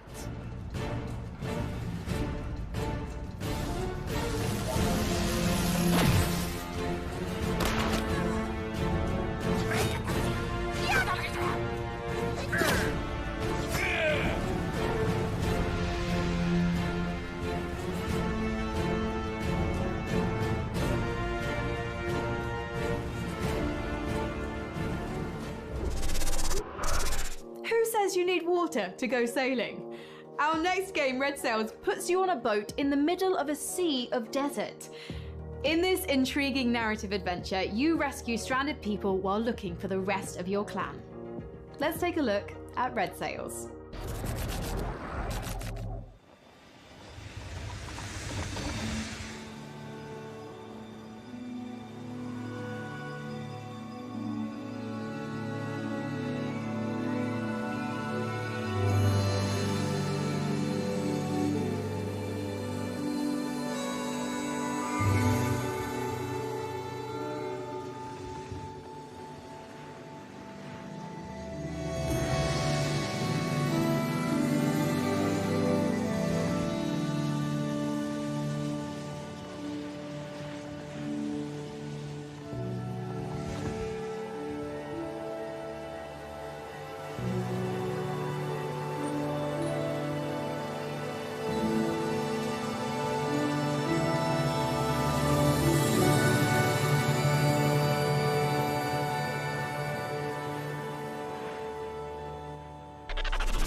So DevBot, do you have any access to some medical programs in case I, bump my foot against some of these cold, unforgiving walls?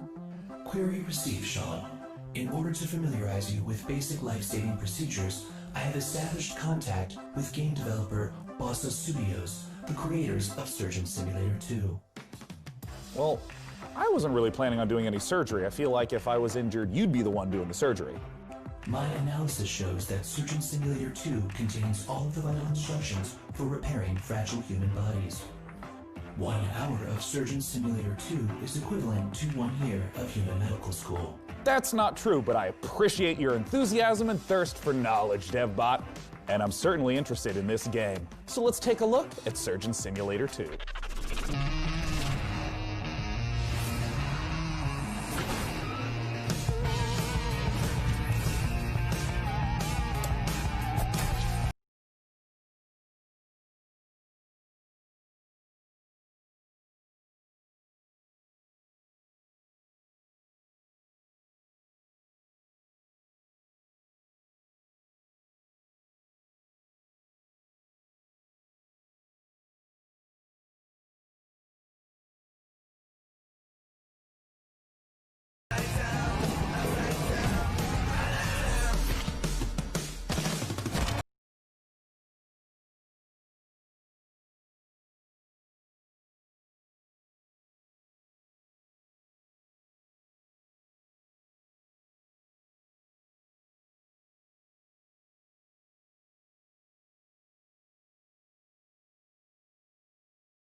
Joining us to talk about Surgeon Simulator 2, we got Mark Pick on the line. Mark, thanks so much for joining us.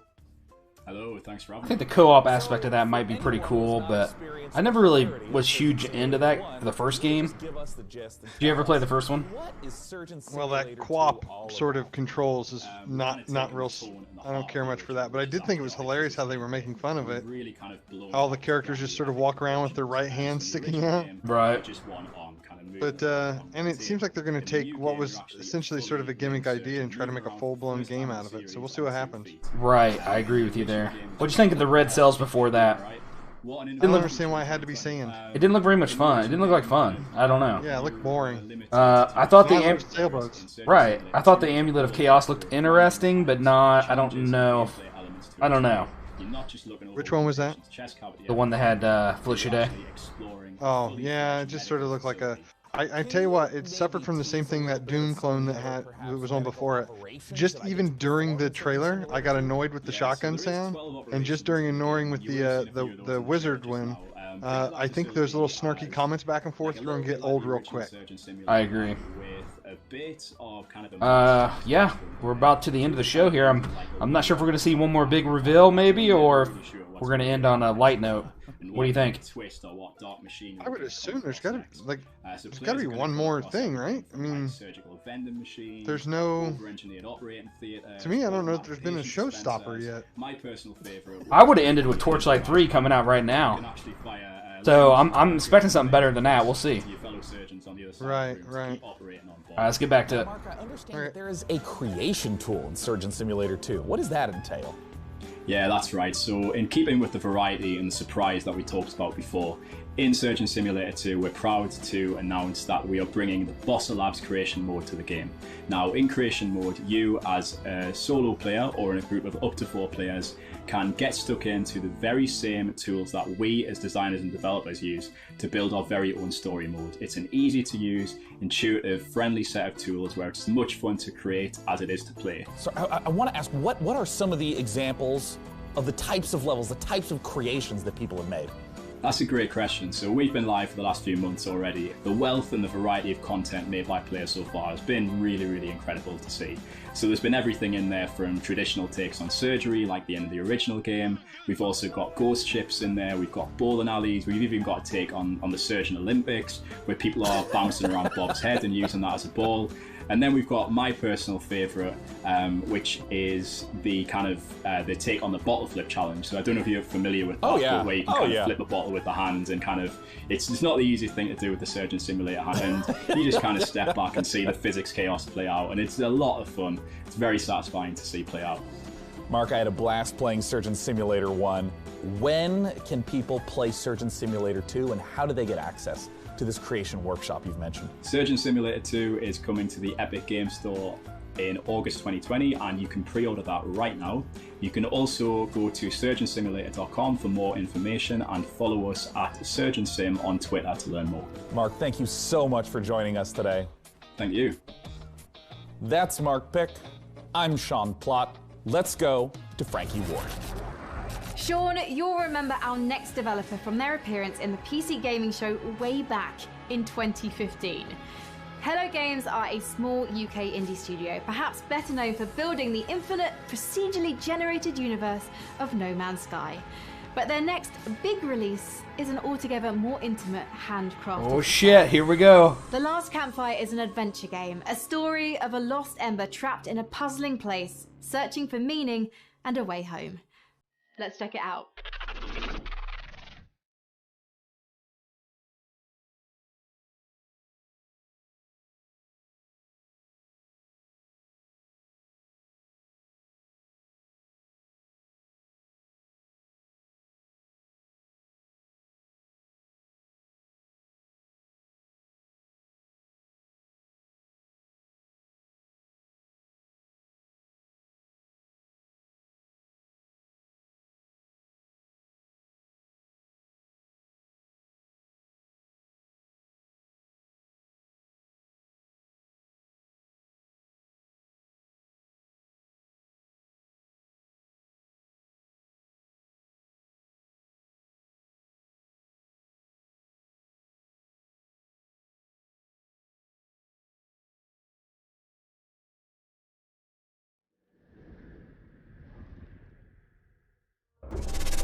Escape from Tarkov has become one of the breakout successes. Oh, thank God, because that was disappointing. Becoming a smash hit Glad on it's not Twitch over yet. as players fell in love with its extra gritty take on first-person shooters.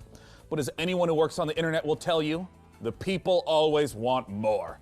And more we've got for you today. Because in a moment, I'm going to be speaking to one of the game's developers about what's coming next. And that includes a spicy new map. Hey, DevBot, why don't you show them what we got?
Here with me to talk about what's coming next is Nikita Buyanov from Battlestate Games. That was a weird trailer. Why didn't he have something jump out at him and attack him?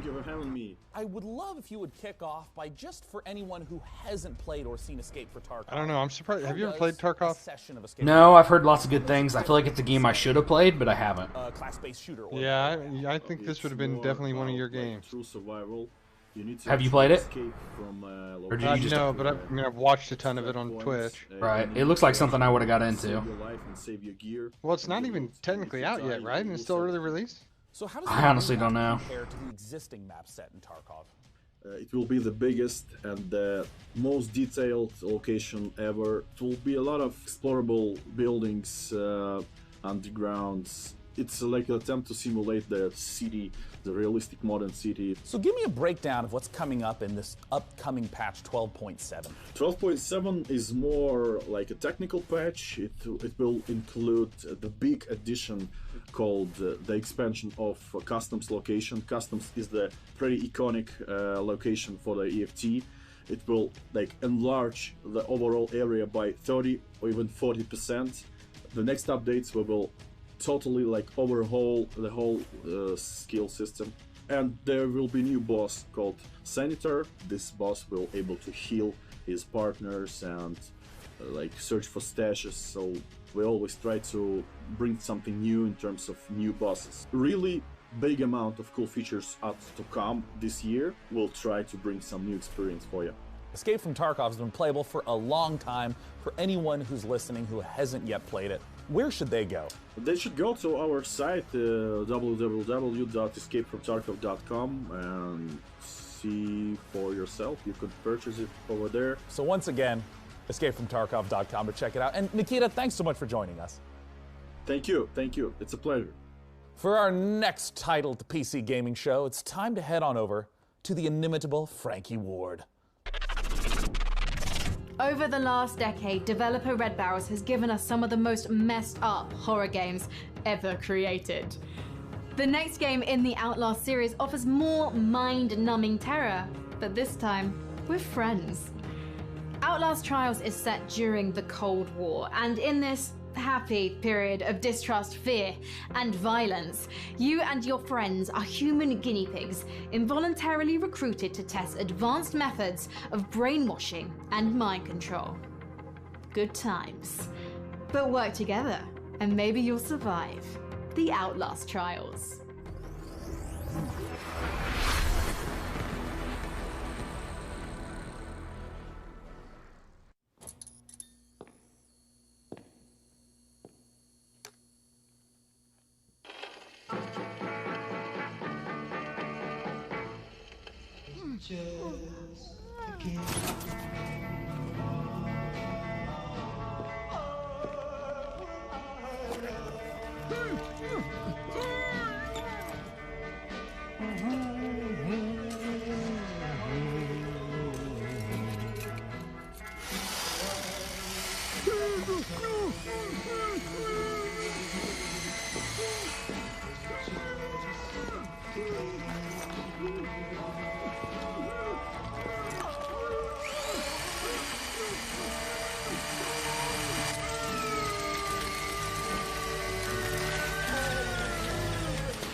Night vision device fully operational, sir.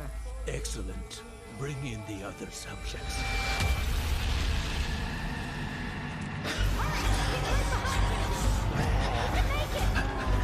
Grab my hand!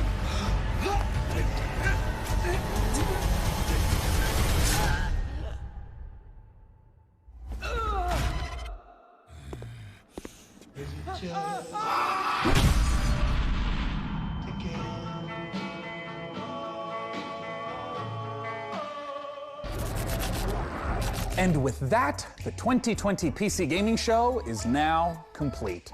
Thank you so much for joining us today. We hope that you got the chance to see some games that excited and delighted you. Also, as you might imagine, it is really challenging to put on a show with no nearby gaming conventions. So an enormous thanks to our sponsors for helping to make this show possible. This year, the sponsors are mythical. Perfect World, Funcom, Frontier Developments, Exceed Games, Atlas, Intel, All In Games, Humble Games, Sega, Amazon Games, Merge Games, Tripwire Interactive, and the Epic Games Store. Without your support, we would not have had the opportunity to put on a show for the greatest platform, PC gaming. Now, before I say goodbye, I want to give a warm thanks and a chance for my co-host to say goodbye. Thanks again, DevBot. I'm glad to have been of service, Sean. I'm going to shut down into sleep mode to conserve power until next year. Frankie, what is your goodbye message?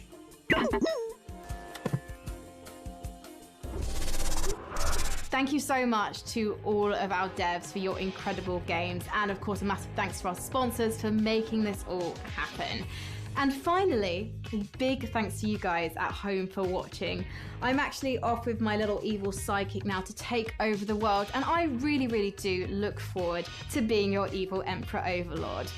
Until next year, thank you so much, and goodbye. All right, that's it. Coming up next is the Future Games Show over at twitch.tv/GamesRadar, where you'll see more exclusive reveals, deep dives on the future of gaming, and developer interviews. With that, I'm Sean Day9 Plot, and this has been the PC Gaming Show. Stay healthy, stay safe, and take care.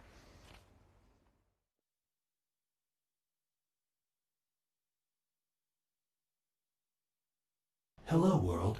Or rather, goodbye, world. These are the credits. Run credits.exe. Load credits.bat. Open credits.wad. You get the idea. These are the humans who helped me make the show. I don't know why humans require acknowledgement for everything. Who is that? They are not in my database. My whole head is a video. I could have been the video team. You didn't even ask me.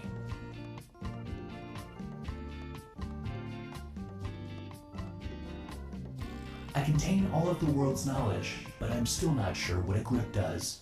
Look at how many people it takes to do the work of one DevBot. Final thoughts? While you were watching this, I calculated pi to 49 trillion digits. How about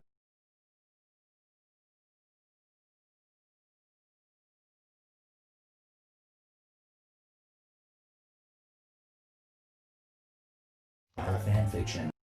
Should really be an achievement for watching this far into the credits. I am assuming direct control of these drones and announcing it out loud for some reason. Are you sure you want to quit watching? All unsafe progress will be lost.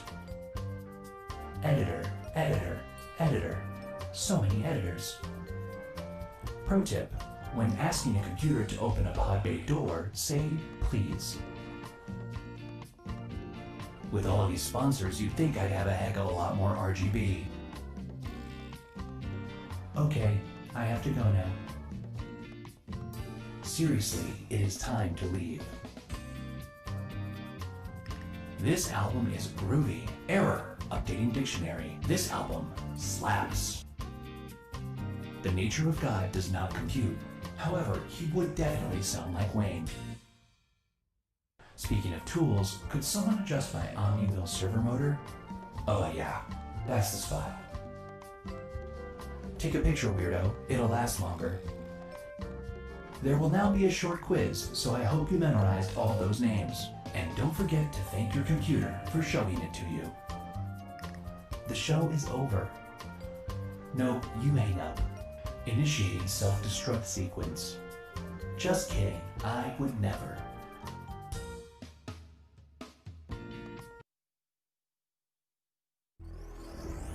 This is the trailer that they left out, I think. World exclusive. This could be the biggest thing ever. Could be nothing.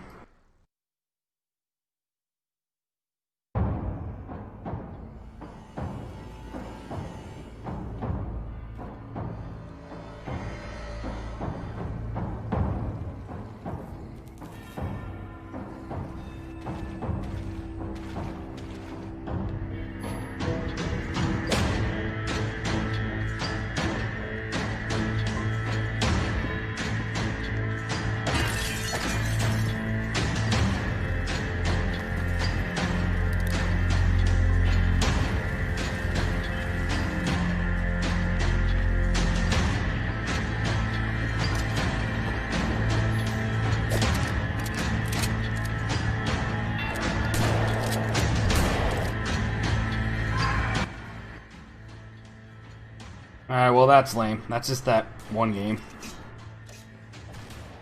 I was hoping for something big. Alright, Ryan. What do you got for me? What was your favorite game on this year's show? Let me look over my notes. I mean, I've already downloaded Torchlight 3 and had it loaded a minute ago, so that's probably a good sign. Same here by far. The biggest one I'm most excited for is that one. And that just seemed like it was the most put together, most friendly looking. It hit all my boxes. It was being polished and was what, $20, $30 maybe. I can't remember what I even paid for it now. And it's multiplayer, and it looks like it's got legs to it because I know you can replay different worlds and get better loot. And it'd be interesting to see. I can't remember how Torchlight games control. Is it WASD or is it point and click like Dungeons? You know, it's been too long. I couldn't tell you either. That may be why I didn't like it. They may have changed it at some point because I think it was point and click, at least the first one. Sort of like I said earlier, the trash sailors I think could be a bit of a sleeper game that comes out, and it'll probably have long legs on Twitch or YouTube. It did look interesting. As far as new releases, we didn't get a lot of new. Icarus, the one game from the DayZ creator, that was new. I'd never heard. I mean, I'd heard he was working on a new survival game, but I hadn't seen it. So that's interesting. That Blankos I'd never heard of, but that doesn't really look very good. Cardo. Did the little card game that looks like you're sort of placing the world and growing the world? Cardopolis? I like the art style.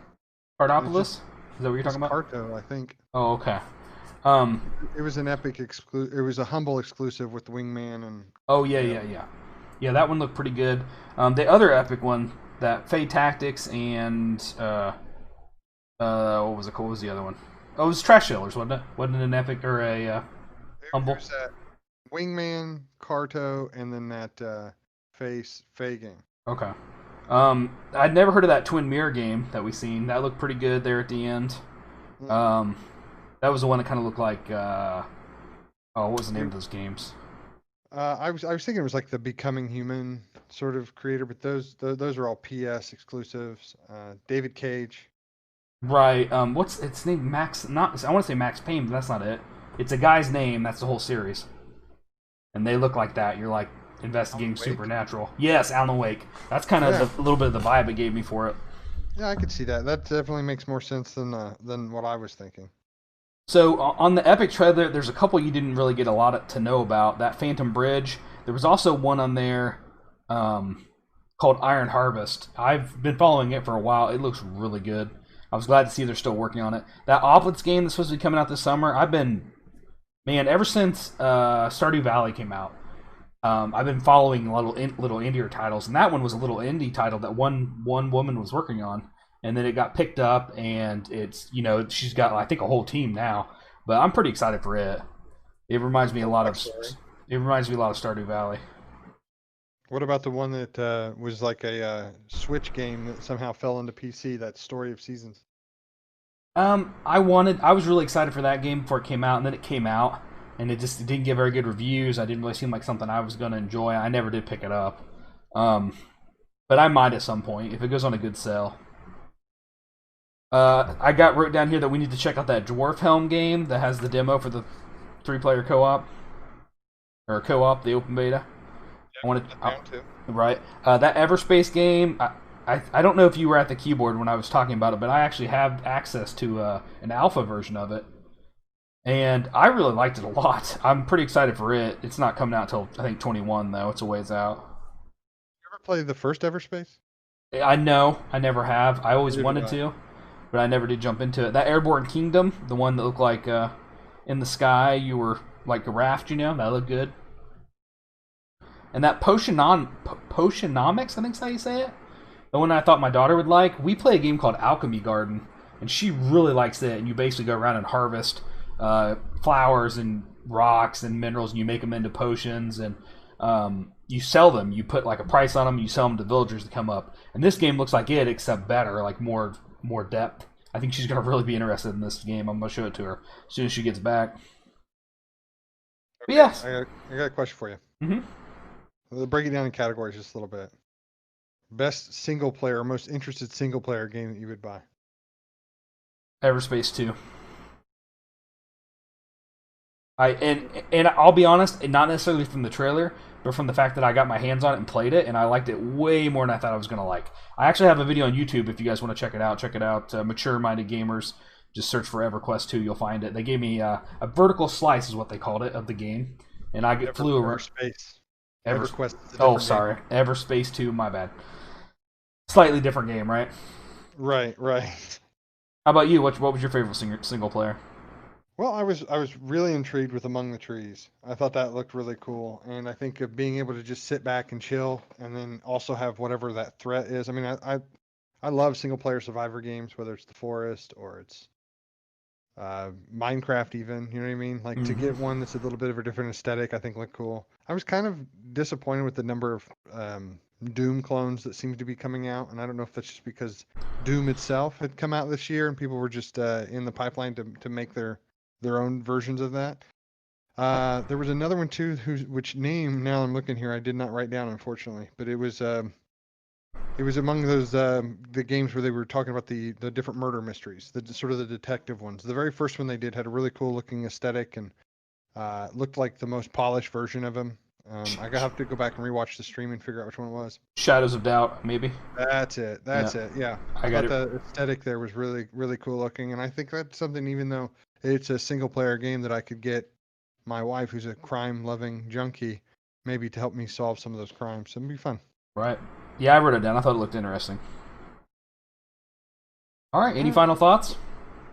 No, it was good. Thanks for having me. I enjoyed. I don't normally watch a lot of those, so it was nice to know what's coming down the pipeline. I normally just wait till you tell me what to get. So, well, thank you for joining me. I don't know what happened to Will, but we pulled through. So, well done. He's okay. Yeah, I think he was. He was on for a second, but he didn't say anything, so I don't know what happened. All right, everybody, thanks for checking out our coverage of the PC Gamer E3 show. I'm Eric, and my guest was Ryan.